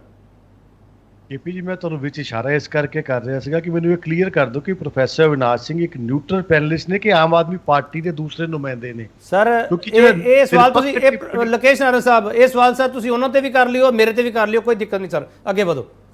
ਨਹੀਂ ਸਰ, ਮੈਂ ਗੱਲ ਕਰ ਰਿਹਾ ਨਾ ਜੀ, ਮੈਨੂੰ ਕਿਉਂਕਿ ਜਿਹੜਾ ਪੰਜਾਬ ਨਿਊਟਰਲ ਅਸੀਂ ਵਧਾਈ ਦਾ ਉਹ ਠੀਕ ਆ, ਇੱਕ ਸਰਕਾਰ ਦੀਆਂ 10 ਕਮੀਆਂ ਗਿਣਾ ਸਕਦਾ, ਪਰ ਦੂਸਰੀ ਵੀ ਪਾਕ ਸਾਫ਼ ਨਹੀਂ ਹੁੰਦੀ। ਪ੍ਰੋਫੈਸਰ ਜੀ ਨੇ ਜਿਹੜੀ ਗੱਲ ਕਰਦੇ ਆ, ਪ੍ਰੋਫੈਸਰ ਜੀ ਤਾਂ ਸਿਰਫ ਸਿੰਗਲ ਲਾਈਨ ਤੇ ਗੱਲ ਕਰਦੇ ਆ, ਉਹਨਾਂ ਨੇ ਦਿੱਲੀ ਗਵਰਨਮੈਂਟ ਦੀ ਫੇਲੀਅਰਸ ਕੋਈ ਨਹੀਂ ਦੱਸੇ, ਸਿਰਫ ਉਹਨਾਂ ਦੀ ਇਹ ਖੂਬੀਆਂ ਦੱਸ ਕੇ। तो ਇਹ ਅੱਛਾ ਨਹੀਂ ਲੱਗਦਾ, ਇੱਕ ਨਿਊਟਰਲ ਪੈਨਲਿਸਟ को ਅਸੀਂ ਇਹ ਉਮੀਦ ਨਹੀਂ ਕਰਦੇ। ਹੁਣ ਆਪਾਂ ਅੱਗੇ ਚੱਲ ਨਾ ਬੁਲਾਇਆ ਕਰੋ ਜੀ, ਬਹੁਤ ਚੰਗਾ ਲੱਗੇਗਾ। ਪ੍ਰਸਵਨਾਥ ਸਿੰਘ ਅਸੀਂ ਕਹੇ ਤੋਂ ਸਰਟੀਫਿਕੇਟ ਨਹੀਂ ਲੈਣਾ ਸਰ, ਰੁਕ ਜਾਓ। ਲੋਕੇਸ਼ ਨਾਰੰਗ ਸਾਹਿਬ ਨੇ ਆਪਣੀ ਗੱਲ ਰੱਖਤੀ, ਗੱਲ ਖਤਮ, ਅੱਗੇ ਵਧੋ ਨਾਰੰਗ ਸਾਹਿਬ। ਦੇਖੋ ਕੇਪੀ ਜੀ, ਜਿਹੜੇ ਮੈਂ ਜਸਤੇਜ ਜੀ ਦੀ ਗੱਲ ਦਾ ਜਵਾਬ ਦੇਣਾ ਚਾਹੁੰਦਾ, ਜਿਹੜੇ ਮੈਨੂੰ ਦੱਸ ਰਹੇ ਸੀਗੇ, ਮੈਂ ਤੇ ਇਹਨਾਂ ਦੋਨੋਂ ਪਾਰਟੀਆਂ ਦੇ ਪੈਨਲਿਸਟ ਦੇ ਬਿਆਨ ਸੁਣ ਕੇ ਹੈਰਾਨ ਆ, ਕਾਂਗਰਸ ਦੇ ਔਰ ਆਮ ਆਦਮੀ ਪਾਰਟੀ ਦੇ। ਸ਼ਾਇਦ ਬਾਕੀਆਂ ਨੂੰ ਨਹੀਂ ਲੱਗਾ ਕਿ ਅੱਜ ਤੋਂ 2 ਮਹੀਨੇ ਪਹਿਲਾਂ ਜਿਹੜਾ ਇੱਕ ਦੂਸਰੇ ਨੂੰ ਇਸ ਲੈਵਲ ਤੇ ਬੋਲਦੇ ਸੀਗੇ, ਉਹ ਕਹਿੰਦੇ ਭਗਵੰਤ ਮਾਨ ਦਿੱਲੀ ਦੀ ਕਠਪੁਤਲੀ ਆ ਜੀ, ਰਿਮੋਟ ਕੰਟਰੋਲ ਆ ਜੀ। ਨਾਰਾ ਸਾਹਿਬ ਆਪਾਂ ਇਸ਼ੂ ਤੇ ਰਹੀਏ। ਨਾਰਾ ਸਾਹਿਬ ਮੇਰੀ ਬੇਨਤੀ ਹੈ, ਨਾਰਾ ਸਾਹਿਬ ਆਪਾਂ ਇਸ਼ੂ ਤੇ ਰਹੀਏ ਸਰ, ਮੇਰੀ ਬੇਨਤੀ ਹੈ ਸਰ, ਮੈਂ ਪੂਰਾ ਟਾਈਮ ਦਊਂਗਾ ਸਰ ਤੁਹਾਨੂੰ, ਮੈਨੂੰ ਕੋਈ ਦਿੱਕਤ ਨਹੀਂ ਸਰ, ਆਪਾਂ ਇਸ਼ੂ ਤੇ ਰਹੀਏ ਸਰ। ਇਸ਼ੂ ਦੀਆਂ ਨਹੀਂ ਸੀ, ਚਲੋ ਮੈਂ ਫਿਰ ਇਸ਼ੂ ਦੇ ਦੇਣਾ ਤੁਹਾਨੂੰ, ਮੈਂ ਇਸ਼ੂ ਦੇ ਦੇਣਾ, ਮੈਂ ਇਸ਼ੂ ਦੇ ਦੇਣਾ, ਮੈਂ ਸਰ ਇਸ਼ੂ ਦੇ ਦੇਣਾ ਤੁਹਾਨੂੰ। ਨਾਰਾ ਸਾਹਿਬ ਮੈਂ ਇਸ਼ੂ ਦੇ ਦੇਣਾ ਸਰ, ਤੁਸੀਂ ਸਰ ਜੀ ਇਹਦੇ ਤੇ ਬਹਿਸ ਕਰਨੀ ਹੈ ਸਰ, ਮੈਂ ਇਸ਼ੂ ਦੇ ਦੇਣਾ, ਮੈਂ ਸਵਾਲ ਕਰ ਲੈਣਾ ਤੁਹਾਨੂੰ। ਕਰਨ ਦੇਣੀ ਫਿਰ ਮੇਰੇ ਬੋਲਣ, ਫਿਰ ਮੈਂ ਜੇ ਮੈਂ ਆਪਣੀ ਇੰਡੀਪੈਂਡੈਂਟ ਓਪੀਨੀਅਨ ਹੀ ਨਹੀਂ ਦੇ ਸਕਦਾ, ਫਿਰ ਤੁਸੀਂ ਮੈਨੂੰ ਬੁਲਾਓ ਹੀ ਨਾ ਸਰ। ਓਪੀਨੀਅਨ ਦਿਓ ਸਰ, ਪਰ ਇਦਾਂ ਥੋੜੀ ਹੈ ਤੁਸੀਂ ਡਿਬੇਟ ਨੂੰ ਸਰ ਕਿਸੇ ਹੋਰ ਕੋਨੇ ਤੇ ਲੈ ਜਾਓ ਸਰ। ਉਹਨਾਂ ਨੂੰ ਤੁਸੀਂ ਟੋਕਦੇ ਨਹੀਂ, ਜਦੋਂ ਤੱਕ ਮੈਂ ਗੱਲ ਕਰਦਾ ਤੁਸੀਂ ਮੈਨੂੰ ਕਹਿ ਰਹੇ ਤੁਸੀਂ ਇਹ ਗੱਲ ਨਹੀਂ ਕਰ ਸਕਦੇ। ਨਾਰੰਗ ਸਾਹਿਬ ਸਰ ਮੈਂ ਲੀਵ ਕਰ ਦਿੰਦਾ। ਨਾਰੰਗ ਸਾਹਿਬ ਤੁਸੀਂ ਬਹੁਤ ਸਿਆਣੇ ਹੋ ਨਾਰੰਗ ਸਾਹਿਬ, ਡਿਬੇਟ ਸਰ ਇਦਾਂ ਨਹੀਂ ਚੱਲਦੀ ਹੁੰਦੀ ਨਾਰੰਗ ਸਾਹਿਬ। ਮੈਂ ਸਿੱਧਾ ਸਵਾਲ ਕਰ ਰਿਹਾ, ਵੀ ਨਹੀਂ ਚੱਲਦੀ ਹੁੰਦੀ, ਤੁਸੀਂ ਬੋਲਦਾ ਨਹੀਂ। ਮੈਂ ਸਿੱਧਾ ਸਵਾਲ ਕਰ ਰਿਹਾ ਨਾਰੰਗ ਸਾਹਿਬ, ਤੁਸੀਂ ਮੈਨੂੰ ਮੇਰੀ ਗੱਲ ਕੰਪਲੀਟ ਕਰੋ ਸਰ। ਗੱਲ ਕਰੋ ਨਾ ਸਰ, ਆਪਾਂ ਪੰਜਾਬ ਸਰਕਾਰ ਦੀ ਗੱਲ ਕਰੀਏ ਨੇ ਸਰ, ਮੈਂ ਪੰਜਾਬ ਸਰਕਾਰ ਦੀ ਵਿੱਚ ਮੈਂ ਦੋਨੋਂ ਪਾਰਟੀਆਂ ਦੇ ਕਿਰਦਾਰ ਦੀ ਗੱਲ ਕਰ ਰਿਹਾ, ਉਹਦੇ ਨਾਲ ਰਿਲੇਟਡ ਹੈ ਦਿੱਲੀ ਆਰਡੀਨੈਂਸ। ਸਰ ਡਿਬੇਟ ਹੈਗੀ ਹੈ ਉਹਦੇ ਉੱਪਰ। ਇੱਕ ਮਿੰਟ ਜਸੇ ਜੀ ਮੈਂ ਸਾਹਮਣੇ ਆਪੇ, ਜਸੇ ਜੀ ਮੈਂ ਸਾਹਮਣੇ ਆਪੇ। ਨਾਰੰਗ ਸਾਹਿਬ ਪ੍ਰਸਵਨਾਥ ਸਿੰਘ ਹਰਾਂ ਨੇ ਸਿੱਧਾ ਸਵਾਲ ਕੀਤਾ ਹੈ, ਤੁਸੀਂ ਦਿੱਲੀ ਨੂੰ ਪਾਵਰਲੈਸ ਕਰਨਾ ਚਾਹ ਰਹੇ ਹੋ, ਤਾਂ ਜਵਾਬ ਦੇ ਦਿਓ ਸਰ, ਗੱਲ ਖਤਮ ਹੋ ਗਈ। ਤੁਸੀਂ ਮੈਨੂੰ ਮੇਰੀ ਗੱਲ ਕਹਿ ਲੈਂਦੇ ਹੋ, ਬਾਕੀਆਂ ਨੇ ਜੋ ਗੱਲਾਂ ਕੀਤੀਆਂ ਨੇ ਤੇ 370 ਦਾ ਤਾਂ ਕੋਈ ਮੁੱਦਾ ਨਹੀਂ ਸੀਗਾ, ਤੁਸੀਂ ਉਹ ਤੇ ਵੀ ਸਵਾਲ ਲਏ ਨੇ। ਜਸਤੇਜ ਜੀ ਜੋ ਕਹਿੰਦੇ ਨੇ ਵਿੱਚ ਇੰਟਰਫੇਅਰ ਕਰਦੇ ਨੇ ਔਰ ਡਿਬੇਟ ਨੂੰ ਐਂਕਰ ਕਰਨ ਦੀ ਕੋਸ਼ਿਸ਼ ਕਰਦੇ ਨੇ, ਉਹਨੂੰ ਕੁਝ ਨਹੀਂ ਕਹਿੰਦੇ ਤੁਸੀਂ। ਸਰ ਹੁਣੇ ਰੋਕ ਕੇ ਹਟਿਆ ਨਾਰਾ ਸਾਹਿਬ, ਹੁਣੇ ਰੋਕ ਕੇ ਹਟਿਆ ਸਰ, 2 ਵਾਰੀ ਹੋ ਚੁੱਕਾ। ਨਾਰਾ ਸਾਹਿਬ ਮੈਨੂੰ ਐਂ ਲੱਗਦਾ ਪਿਆ, ਨਾਰਾ ਸਾਹਿਬ ਮੈਨੂੰ ਐਂ ਲੱਗਦਾ ਪਿਆ ਤੁਸੀਂ ਇਹ ਸੋਚ ਕੇ ਆਏ ਹੋ ਕਿ ਦੋਨਾਂ ਪੱਤਰਕਾਰਾਂ ਤੇ ਅਟੈਕ ਕਰਨਾ ਅੱਜ। ਸਰ ਮੈਂ ਇਹ ਸੋਚ ਕੇ ਨਹੀਂ ਆਇਆ, ਮੈਂ ਜੇ ਤੁਸੀਂ ਮੈਨੂੰ ਬੋਲਣ ਨਹੀਂ ਦੋਗੇ ਤਾਂ ਫਿਰ ਮੇਰਾ ਬੋਲੋ ਨਾ ਨਾਰਾ ਸਾਹਿਬ, ਹੁਣ ਤੁਸੀਂ ਬੋਲਦੇ ਨਹੀਂ ਪਏ, ਤੁਸੀਂ ਜਸਤੇਜ ਜੀ ਦਾ ਗਾਣਾ ਗਾਈ ਜਾਂਦੇ ਹੋ। ਤਾਂ ਮੇਰੀ ਗੱਲ ਕੰਪਲੀਟ ਹੋ ਜਾਏ। ਬੋਲੋ ਨਾ ਸਰ, ਮੈਂ ਪੁੱਛ ਰਿਹਾ ਸਵਾਲ ਤੁਹਾਨੂੰ, ਬੋਲੋ ਸਰ। ਤੁਸੀਂ ਮੈਨੂੰ ਮੇਰੀ ਗੱਲ ਕੰਪਲੀਟ ਕਰਨ ਦਿਓ। ਬੋਲੋ ਸਰ, ਬੋਲੋ, ਕਿਉਂ ਨਹੀਂ ਬੋਲਦੇ ਪਏ? ਆਪਾਂ ਟਾਈਮ ਵੇਸਟ ਕਰਦੇ ਪਏ, ਤੁਹਾਨੂੰ ਪਤਾ ਟਾਈਮ ਲੰਘ ਜਾਊਗਾ, ਗੱਲ ਖਤਮ ਹੋ ਜਾਣੀ ਹੈ ਜੀ। ਨਹੀਂ, ਟਾਈਮ ਤੁਸੀਂ ਮੈਨੂੰ ਜਿੰਦਾ ਦਿੱਤਾ ਮੈਂ ਉਹਦੇ ਵਿੱਚ ਹੀ ਗੱਲ ਬੋਲੋ ਸਰ, ਬੋਲੋ। ਕੇਪੀ ਜੀ ਥੋੜਾ ਅੱਗੇ ਜਸਤੇਜ ਜੀ ਪਲੀਜ਼, ਜਸਤੇਜ ਜੀ ਰੁਕ ਜਾਓ ਸਰ, ਕੋਈ ਗੱਲ ਨਹੀਂ ਸਰ, ਥੋੜਾ ਟਾਈਮ ਲੱਗਦਾ ਸਰ। ਬੀਜੇਪੀ ਨੂੰ ਤੁਸੀਂ ਤਾਂ 3 ਜਣੇ ਪਈ ਜਾਂਦੇ ਹੋ ਇਕੱਲੇ ਨੂੰ। ਬੋਲੋ ਨਾਰਾ ਸਾਹਿਬ, ਬੋਲੋ। ਦੇਖੋ ਮੈਂ ਤੁਹਾਨੂੰ ਦਿੱਲੀ ਆਰਡੀਨੈਂਸ ਨਾਲ ਜੋੜ ਕੇ ਕੀ ਦੱਸਣਾ ਚਾਹ ਰਿਹਾ ਕਿ ਉਹ ਲੋਕ ਨੇ ਜਿਹੜੇ ਦਿੱਲੀ 'ਚ ਵੀ ਇੱਕ ਦੂਸਰੇ ਨੂੰ ਚੰਗਾ ਮਾੜਾ ਕਹਿੰਦੇ ਸੀਗੇ। ਪਾਪਾ 2 ਮਹੀਨੇ ਪੁਰਾਣੀ ਡਿਬੇਟਸ ਕੱਢ ਲੈਂਦੇ ਆ। ਔਰ ਪੰਜਾਬ 'ਚ ਇਹ ਕਿਹਾ ਜਾਂਦਾ ਸੀਗਾ ਕਿ ਜਿਹੜਾ ਭਗਵੰਤ ਮਾਨ ਹੈ ਉਹ ਦਿੱਲੀ ਦੀ ਕਠਪੁਤਲੀ ਆ। ਅਰਵਿੰਦ ਕੇਜਰੀਵਾਲ ਰਿਪੋਰਟ। ਇੱਕ ਮਿੰਟ ਟੀਨਾ ਜੀ, ਇੱਕ ਮਿੰਟ। ਜਸਤੇਜ ਜੀ ਤੁਸੀਂ ਵੀ ਚੁੱਪ ਕਰ ਜਾਓ। ਨਾਰਾ ਸਾਹਿਬ ਮੈਂ ਸਵਾਲ ਦੇਣਾ ਤੁਹਾਨੂੰ, ਬਹੁਤ ਵਧੀਆ ਸਵਾਲ ਦੇਣਾ ਨਾਰਾ ਸਾਹਿਬ, ਤੁਸੀਂ ਇਹਨਾਂ ਤੇ ਡਿਬੇਟ ਕਰ ਲਓ। ਨਾਰਾ ਸਾਹਿਬ ਬੰਦ ਕਰ ਦਿੱਤਾ। ਨਾਰਾ ਸਾਹਿਬ ਮੈਂ ਤੁਹਾਨੂੰ ਸਵਾਲ ਦੇ ਦੇਣਾ ਸਰ, ਸਵਾਲ ਤਾਂ ਸੁਣ ਲਓ ਨਾ ਫਿਰ। ਨਾਰਾ ਸਾਹਿਬ ਸਵਾਲ ਸੁਣ ਲਓ, ਮੈਂ ਤੁਹਾਡੇ ਕੋਲ ਸਵਾਲ ਰੱਖਦਾ। ਕੇਜਰੀਵਾਲ ਸਾਹਿਬ ਪਾਵਰਲੈਸ ਹੋ ਜਾਣਗੇ, ਭਗਵੰਤ ਮਾਨ। ਇੱਕ ਮਿੰਟ ਸਰ, ਸੁਣ ਤਾਂ ਲਓ ਨਾ। ਨਾਰਾ ਸਾਹਿਬ ਆਪਾਂ ਸੁਣਨੇ ਨਹੀਂ ਚਾਹ ਰਹੇ ਸਰ। ਨਾਰਾ ਸਾਹਿਬ ਆਪਾਂ ਸੁਣਨੇ ਨਹੀਂ ਚਾਹ ਰਹੇ ਸਰ, ਤੁਹਾਡੇ ਸਵਾਲ ਨੂੰ ਅੱਗੇ ਵਧਾ ਰਹੇ ਨਾ ਸਰ। ਇਹਦਾ ਜਵਾਬ ਦੇ ਦਿਓ ਤੁਸੀਂ। ਸੁਣਨਾ ਨਹੀਂ ਚਾਹ ਰਹੇ, ਇਹਦਾ ਜਵਾਬ ਦੇ ਦਿਓ ਨਾ ਸਰ। ਸਾਹਮਣੇ ਲਿਆ ਰਹੇ ਆ, ਉਹ ਕੋਈ ਅੱਖਾਂ ਤੇ ਹੱਥ ਰੱਖ ਦਿੰਦਾ ਕੋਈ। ਚਲੋ ਮੈਂ ਇੱਕ ਛੋਟਾ ਬ੍ਰੇਕ ਲੈ ਲਵਾਂ। ਮੈਨੂੰ ਲੱਗਦਾ ਨਹੀਂ ਤੁਸੀਂ ਨਾਰਾ ਸਾਹਿਬ ਇਸ ਪੁਆਇੰਟ ਤੇ ਆ ਰਹੇ ਹੋ। ਇਸ ਪੁਆਇੰਟ ਤੇ ਨਹੀਂ ਆ ਰਹੇ ਨਾ ਤੁਸੀਂ ਨਾਰਾ ਸਾਹਿਬ। ਮੈਂ ਵਾਪਸ ਆ ਜਾਣਾ, ਕੋਈ ਦਿੱਕਤ ਨਹੀਂ ਹੈ। ਇੱਕ ਛੋਟਾ ਬ੍ਰੇਕ ਤੋਂ ਵਾਪਸ ਆਊਂਗਾ। ਮੈਂ ਵੈਸੇ ਪਹਿਲਾਂ ਕਿਹਾ ਸੀ ਮੈਂ ਕੋਸ਼ਿਸ਼ ਕਰੂੰਗਾ ਕਿ ਹੰਗਾਮਾ ਨਾ ਹੋਵੇ, ਪਰ ਹੰਗਾਮਾ ਹੋਏ ਬਿਨਾਂ ਰਹਿ ਕਿਵੇਂ ਸਕਦਾ। ਵਾਪਸ ਆ ਰਿਹਾ।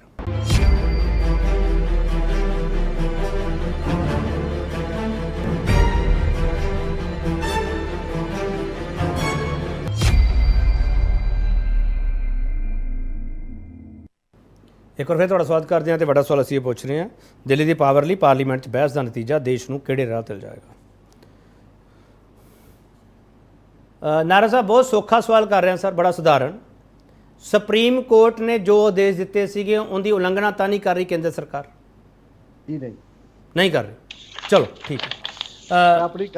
ਮੈਂ ਆ ਰਿਹਾ ਸਰ, ਵਾਪਸ ਆ ਜਾਊਂਗਾ ਸਰ, ਵਾਪਸ ਆ ਜਾਊਂਗਾ ਨਾਰਾ ਸਾਹਿਬ, ਵਾਪਸ ਆ ਜਾਊਂਗਾ। ਮੇਰੀ ਬੇਨਤੀ ਹੈ ਸਰ, ਮੇਰੀ ਬੇਨਤੀ ਹੈ। ਪਹਿਲਾਂ ਹੀ ਆਪਣੇ 6 ਮਿੰਟ ਨਿਕਲ ਚੁੱਕੇ ਸਰ। ਟੀਨਾ ਜੀ ਹੁਣ ਨੈਕਸਟ ਕੋਰਸ ਆਫ ਐਕਸ਼ਨ ਕੀ ਹੋਊਗਾ? ਜੇ ਮੰਨ ਕੇ ਚੱਲੀਏ ਆਪਾਂ ਰਾਜ ਸਭਾ ਵਿੱਚ ਤੁਹਾਡੇ ਨੰਬਰ ਨਹੀਂ ਪੂਰੇ ਹੋ ਰਹੇ, ਜੇ ਇਹ ਬਿੱਲ ਪਾਸ ਹੋ ਜਾਂਦਾ ਹੈ, ਤੁਹਾਡਾ ਨੈਕਸਟ ਕੋਰਸ ਆਫ ਐਕਸ਼ਨ ਕੀ ਹੋਊਗਾ? ਸਾਡੀ ਲੜਾਈ ਇਸ ਚੀਜ਼ ਤੇ ਜਾਰੀ ਰਹੇਗੀ। ਹੋਰ ਜਿਹੜੀਆਂ ਆਪੋਜੀਸ਼ਨਸ ਹੋਣਗੀਆਂ ਅਸੀਂ ਉਹਨਾਂ ਨੂੰ ਵੀ ਕਨਵਿੰਸ ਕਰ ਸਕਦੇ ਹਾਂ ਕਿ ਕਿਸੇ ਤਰ੍ਹਾਂ ਦੇ ਨਾਲ। ਜੀ ਬੋਲੋ ਟੀਨਾ ਜੀ, ਤੁਹਾਨੂੰ ਸੁਣ ਰਿਹਾ ਮੈਂ। ਹਾਂ ਬੋਲੋ। ਹੈਲੋ, ਆਵਾਜ਼ ਆ ਰਹੀ? ਹਾਂਜੀ ਬੋਲੋ। ਦੇਖੋ, ਰਾਜ ਸਭਾ ਮੈਂਬਰਸ ਦੇ ਲਈ ਅਸੀਂ ਆਪੋਜੀਸ਼ਨਸ ਨੂੰ, ਹੋਰ ਜਿਹੜੀਆਂ ਪਾਰਟੀ ਦੇ ਆਪੋਜੀਸ਼ਨਸ ਆ, ਅਸੀਂ ਉਹਨਾਂ ਨੂੰ ਵੀ ਰਿਕੁਐਸਟ ਕਰ ਸਕਦੇ ਹਾਂ। ਜਿੱਥੇ ਹੋਰ ਪਾਰਟੀਆਂ ਦੇ ਸੂਬੇ ਦੇ ਵਿੱਚ ਸਰਕਾਰ ਬਣੀ ਹੋਈ ਹੈ, ਅਸੀਂ ਉਹਨਾਂ ਨੂੰ ਨਾਲ ਲਿਆ ਕੇ ਇਸ ਬਿੱਲ ਦੇ ਵਿੱਚ ਸਮਰਥਨ ਦੇਣ ਲਈ ਕਹਿ ਰਹੇ ਹਾਂ ਕਿ ਇਹ ਬਿੱਲ ਜਿਹੜਾ ਹੈਗਾ ਟੋਟਲੀ ਇਹਦਾ ਬਾਇਕਾਟ ਹੋਣਾ ਚਾਹੀਦਾ। ਕਿਉਂਕਿ ਨਾਰੰਗ ਸਾਹਿਬ ਕਹਿ ਰਹੇ ਸੀਗੇ ਕਿ ਆਮ ਆਦਮੀ ਪਾਰਟੀ ਔਰ ਕਾਂਗਰਸ ਜਿਹੜੀ ਹੈ ਪੰਜਾਬ ਦੇ ਵਿੱਚ, ਦਿੱਲੀ ਦੇ ਵਿੱਚ ਇੱਕ ਦੂਸਰੇ ਤੇ ਉਂਗਲੀਆਂ ਚੁੱਕਦੀ ਹੋਈ ਨਜ਼ਰ ਆਉਂਦੀ ਹੈ। ਬਟ ਨਾਰੰਗ ਸਾਹਿਬ ਤੁਸੀਂ ਉਸ ਡਿਬੇਟ ਤੇ ਆ ਗਏ ਟੀਨਾ ਜੀ, ਮੈਂ ਉਸ ਡਿਬੇਟ ਤੋਂ ਪਾਸੇ ਜਾਣਾ। ਤੁਸੀਂ ਜੇ ਉਹ ਤੁਹਾਨੂੰ ਸਵਾਲ ਕਰਦੇ ਵੀ ਤੁਸੀਂ ਉਸ ਗ੍ਰਿਪ ਵਿੱਚ ਫਸਦੇ ਪਿਓ ਟੀਨਾ ਜੀ। ਮੇਰੀ ਡਿਬੇਟ ਇਹ ਨਹੀਂ ਹੈਗੀ ਸਰ। ਮੈਡਮ ਪਲੀਜ਼ ਇੱਕ ਮਿੰਟ ਸਰ, ਇਹ ਲੋਕਾਂ ਨੂੰ ਪਤਾ ਲੱਗਣਾ ਬਹੁਤ ਜ਼ਰੂਰੀ ਹੈ। This is the very crucial question. ਜੀ ਮੈਨੂੰ ਵੀ ਇੱਕ ਮਿੰਟ ਨਾਰਾ ਸਾਹਿਬ ਪਲੀਜ਼, ਨਾਰਾ ਸਾਹਿਬ ਟੀਨਾ ਜੀ ਲੋਕਾਂ ਨੂੰ ਸਭ ਪਤਾ ਲੱਗ ਜੂਗਾ ਜਦੋਂ ਤੁਹਾਡਾ ਫਾਈਨਲੀ ਸਭ ਕੁਝ ਹੋਊਗਾ ਨਾ, ਸੀਟਾਂ ਦੀ ਵੰਡ ਹੋਣੀ ਆ, ਸ਼ੇਅਰਿੰਗ ਹੋਣੀ ਆ, ਸਭ ਪਤਾ ਲੱਗ ਜੂਗਾ। ਆਪਾਂ ਜੇ ਇਸ ਪੁਆਇੰਟ ਤੇ ਰਹੀਏ ਪਲੀਜ਼, ਮੇਰੀ ਬੇਨਤੀ ਹੈ ਟੀਨਾ ਜੀ। ਠੀਕ ਹੈ, ਫਿਰ ਇਹੀ ਗੱਲ ਕਵਾਂਗੀ ਕਿ ਓਪੋਜੀਸ਼ਨ ਲਈ ਅਸੀਂ ਬਾਕੀਆਂ ਨੂੰ ਵੀ ਅਸੀਂ ਅਪੀਲ ਕਰਾਂਗੇ, ਨਾਟ ਓਨਲੀ ਇਨ ਕਾਂਗਰਸ, ਜਿੰਨੀਆਂ ਹੋਰ ਵੀ ਹੈਗੀਆਂ ਇਸ ਬਿੱਲ ਦੇ ਉੱਤੇ ਵਿਰੋਧ ਕਰਨਗੇ ਔਰ ਡਟ ਕੇ ਅਸੀਂ ਇਸ ਦਾ ਲੜਾਈ ਸਾਹਮਣਾ ਕਰਦੇ ਰਹਾਂਗੇ। ਠੀਕ ਹੈ ਜਸਤੇਜ ਜੀ, ਇਹ ਮੰਨ ਕੇ ਚੱਲੀਏ ਕਿ ਰਾਜ ਸਭਾ ਵਿੱਚ ਲੜਾਈ ਹੈ ਜਿਹੜੀ ਉਹ ਹਜੇ ਬਾਕੀ ਨਹੀਂ ਹੈਗੀ ਤੁਹਾਡੇ ਲਈ, ਜਾਂ ਤੁਸੀਂ ਮੰਨਦੇ ਹੋ ਕਿ ਬਾਕੀ ਹੈਗੀ ਹੈ, ਤੁਸੀਂ ਹੋਰ ਕੋਸ਼ਿਸ਼ਾਂ ਕਰ ਲਓਗੇ? ਜਸਤੇਜ ਜੀ ਲੜਾਈ ਤਾਂ ਕੇਪੀ ਜੀ ਹਜੇ ਸ਼ੁਰੂ ਹੋਈ ਹੈ, ਇਹ ਤਾਂ ਵਿਗਲ ਵੱਜਿਆ ਹਜੇ। ਇਹ ਤਾਂ ਜਿਹੜਾ ਇਹ ਬਿੱਲ ਲੈ ਕੇ ਆਏ ਆ ਨਾ, ਜਦੋਂ ਦੀਵਾ ਜਿਹੜਾ ਹੈ ਨਾ ਬੁਝਣ ਲੱਗਦਾ ਨਾ, ਫੜਫੜਾਉਂਦਾ ਹੈ। ਮਣੀਪੁਰ ਹਰਿਆਣੇ ਦੇ ਬਾਵਜੂਦ ਇਹਨਾਂ ਨੂੰ ਇੰਨੀ, ਦੇਖੋ ਇੱਕ ਸਿਰਫ ਇੰਨੀ ਗੱਲ ਸੀਗੀ, ਨਾ ਸਟੇਟਮੈਂਟ ਮਣੀਪੁਰ ਤੇ ਨਾ ਕੁਛ, ਪਰ ਇਹਨਾਂ ਨੂੰ ਇੰਨੀ ਜਲਦਬਾਜ਼ੀ ਸੀਗੀ ਕਿ ਵੀ ਇੱਕ ਦਿੱਲੀ ਵਾਸਤੇ ਬਿੱਲ ਲਿਆਏ।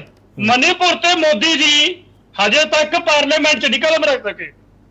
ਹਰਿਆਣੇ ਦੇ ਬਾਰੇ ਚੁੱਪ ਕਰਕੇ ਬੈਠੇ ਐ, ਪਰ ਇਹਨਾਂ ਨੂੰ ਬਿੱਲ ਦੀ ਪਈ ਆ। ਹੁਣ ਮੈਂ ਇੱਕ ਹੋਰ ਗੱਲ ਦੱਸ ਦਿੰਦਾ, ਇੰਨੀ ਦੇਰ ਹੋ ਗਈ, ਤੁਸੀਂ ਨਾਰੰਗ ਸਾਹਿਬ ਨੂੰ ਜਿਹੜਾ ਸਵਾਲ ਪੁੱਛਿਆ, ਉਹਨਾਂ ਨੇ ਉਸ ਸਵਾਲ ਨੂੰ ਛੱਡ ਕੇ ਬਸ ਕਾਂਗਰਸ ਤੇ ਆਮ ਆਦਮੀ ਪਾਰਟੀ ਦਾ ਜਿਹੜਾ ਸੈਂਟਰ ਦੇ ਵਿੱਚ ਕੋalition ਹੋ ਰਿਹਾ, ਉਹਦੇ ਬਾਰੇ ਡਰ ਦੇ ਮਾਰੇ ਬਸ ਉਹਦੇ ਉੱਪਰ ਟਿੱਪਣੀ ਦਿੰਦੇ ਰਹੇ। ਤੇ ਮੇਰੀ ਭੈਣ ਸ਼ਮਿੰਦਰ ਸੰਧੂ ਜੀ ਨੇ ਪਹਿਲੇ ਸੈਗਮੈਂਟ ਦਾ ਸਾਥ ਦੇਤਾ, ਪਰ ਜਦੋਂ ਉਹਨਾਂ ਨੇ ਚੈੱਕ ਕੀਤਾ ਮੋਬਾਈਲ ਕਿ ਕੋਈ ਟਵੀਟ ਨਹੀਂ ਆਇਆ ਅਕਾਲੀ ਦਲ ਵੱਲੋਂ, ਨਾ ਕਿਸੇ ਵੱਲੋਂ, ਨਾਲ ਦੇ ਨਾਲ ਪੰਜਾਬ ਸਰਕਾਰ ਨੇ जैसे एक मिनट शमिंदर जी एक मिनट शमिंदर जी एक मिनट शमिंदर जी एक मिनट शमिंदर जी एक मिनट आ रहे हैं शमिंदर जी आ रहे हैं शमिंदर जी आ रहे हैं शमिंदर जी आ रहे हैं शमिंदर जी आ रहे हैं प्लीज शमिंदर जी शांति रखो शमिंदर जी एक मिनट शमिंदर जी एक मिनट शमिंदर जी एक मिनट ਜਸਤੇਜ ਜੀ ਪਹਿਲਾਂ ਤੁਸੀਂ ਨਾਰਾਇਣ ਸਾਹਿਬ ਦਾ ਚਿਹਰਾ ਪੜ੍ਹ ਲਿਆ, ਹੁਣ ਸ਼ਮਿੰਦਰ ਜੀ ਦਾ ਮੋਬਾਈਲ ਵੀ ਤੁਸੀਂ ਦੇਖ ਲਿਆ ਵੀ ਉੱਥੇ ਟਵੀਟ, ਉਹਨਾਂ ਨੂੰ ਪਤਾ ਨਹੀਂ ਕਿ ਉਹਨਾਂ ਲੀਡਰਾਂ ਨੇ ਟਵੀਟ ਕੀਤਾ ਕਿ ਨਹੀਂ ਕੀਤਾ ਜਸਤੇਜ ਜੀ? ਸਰ ਇਹ ਤਾਂ ਪਹਿਲੇ ਸੈਗਮੈਂਟ ਜੀ ਪਤਾ ਲੱਗਿਆ, ਉਹ ਕਹਿੰਦੇ ਟਵੀਟ ਮੈਂ ਦੇ ਦੇਣੀ ਆ, ਉਹ ਤਾਂ ਜਦੋਂ ਮੋਬਾਈਲ ਦੇ ਵਿੱਚ ਰਿਫਲੈਕਸ਼ਨ ਐਨਕਾਂ ਤੇ ਪੈਂਦੀ ਹੈ। ਇੱਕ ਮਿੰਟ ਸ਼ਮਿੰਦਰ ਜੀ ਇੱਕ ਮਿੰਟ ਮੈਂ ਵਕੀਲ ਵੀ ਹਾਂ, ਸ਼ਮਿੰਦਰ ਜੀ ਜਦੋਂ ਮੋਬਾਈਲ ਖੁੱਲਦਾ ਰਿਫਲੈਕਸ਼ਨ ਅੱਖਾਂ ਉਹਦੇ ਤੇ ਪੈਂਦੀ ਹੈ ਨਾ, ਚਸ਼ਮੇ ਤੇ, ਪਤਾ ਲੱਗਦਾ ਬੰਦਾ ਕੀ ਕਰ ਰਿਹਾ। ਵਾਹ ਜਸਤੇਜ ਜੀ ਜਸਤੇਜ ਜੀ ਹੁਣ ਲਾਈਟ ਆ ਗਈ ਹੈ ਪੰਜਾਬ ਦੀ, ਨਹੀਂ ਲਾਈਟ ਆਈ ਹੈ, ਮੈਂ ਪਹਿਲਾਂ ਵੀ ਦੱਸਿਆ ਕੇਪੀ ਜੀ ਨੂੰ ਕਿ ਲਾਈਟ ਸ਼ਮਿੰਦਰ ਜੀ ਇੱਕ ਮਿੰਟ ਰੁਕ ਜਾਓ ਜਸਤੇਜ ਜੀ एक मिनट रुक जाओ What is this यार? What is this?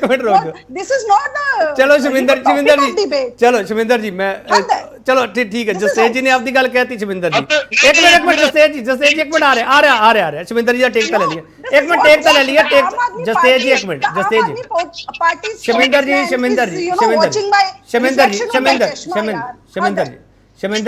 एक मिनट जसतेज जी प्लीज सर रोकता जाया करो ना सर, इतना ना कराया करो। ਸ਼ਮਿੰਦਰ ਜੀ ਇੱਕ ਮਿੰਟ ਜਸਤੇਜ ਜੀ ਮੈਨੂੰ ਸਵਾਲ ਕਰ ਲੈਣ ਦਿਓ ਸ਼ਮਿੰਦਰ ਜੀ ਨੂੰ ਪਲੀਜ਼, ਮੇਰੀ ਬੇਨਤੀ ਹੈ। ਹਾਂਜੀ ਸ਼ਮਿੰਦਰ ਜੀ ਤੁਹਾਡੇ ਸ਼ਬਦਾਂ ਤੋਂ ਤੁਹਾਡੀ ਪਾਰਟੀ ਭਾਈ ਤਾਂ ਨਹੀਂ ਜਾਊਗੀ? ਨਹੀਂ ਜੀ ਨਹੀਂ, ਅਸੀਂ ਹਮੇਸ਼ਾ ਖੇਤਰੀ ਪਾਰਟੀ ਹੋਣ ਦੇ ਨਾਤੇ ਫੈਡਰਲਿਜ਼ਮ ਤੇ ਖੜਾਂਗੇ, ਸਗੋਂ ਆਮ ਆਦਮੀ ਪਾਰਟੀ ਦਾ ਸਟੈਂਡ ਹਮੇਸ਼ਾ ਉਲਟ ਹੁੰਦਾ ਹੈ। ਇਹ ਜਦੋਂ ਐਨਐਸਏ ਲੱਗਦੇ ਨੇ ਪੰਜਾਬ ਦੇ, ਹੈ ਨਾ, ਪੰਜਾਬ ਦੇ ਮੁੰਡਿਆਂ ਤੇ, ਉਹਨਾਂ ਨੂੰ ਦਿਰਬੂਗੜ੍ਹ ਜੇਲ੍ਹ 'ਚ ਭੇਜਿਆ ਜਾਂਦਾ ਹੈ, ਉਹ ਇਹਨਾਂ ਦਾ ਦਿੱਲੀ 'ਚ ਸਟੈਂਡ ਹੋਰ ਹੈ, ਪੰਜਾਬ 'ਚ ਹੋਰ ਹੈ, ਐਨਆਈਏ ਦੀ ਰੇਡਸ ਪੈ ਰਹੀਆਂ, ਉਦੋਂ ਫੈਡਰਲਿਜ਼ਮ ਲੋਕਤੰਤਰ ਕਿੱਥੇ ਜਾਂਦਾ ਹੈ ਮੈਨੂੰ ਦੱਸਣ। ਚਲੋ ਇਹ ਮੈਨੂੰ ਇੱਕ ਚੀਜ਼ ਦੱਸ ਦਿਓ, ਬੀਜੇਪੀ ਤੇ ਵਾਰ-ਵਾਰ ਇਲਜ਼ਾਮ ਲਾਉਂਦੀ ਵੀ ਕਾਂਗਰਸ ਵੀ ਆਮ ਆਦਮੀ ਪਾਰਟੀ ਵੀ ਹੋਰ ਜਿਹੜਾ ਇਹਨਾਂ ਦਾ ਪੂਰਾ ਗੱਠਜੋੜ ਹੈ, ਤੁਸੀਂ ਤਾਂ ਉਸ ਗੱਠਜੋੜ 'ਚ ਹੈ ਨਹੀਂਗੇ, ਨਾ ਤੁਸੀਂ ਉਸ ਗੱਠਜੋੜ 'ਚੋਂ ਨਾ ਤੁਸੀਂ ਇਸ ਗੱਠਜੋੜ 'ਚੋਂ। ਸ਼ਮਿੰਦਰ ਜੀ ਬੀਜੇਪੀ ਹੈ ਸੰਗੀਤਕਾਰਾਂ ਦੀ ਰਾਖੀ ਕਰਦੀ ਪਈ ਹੈ?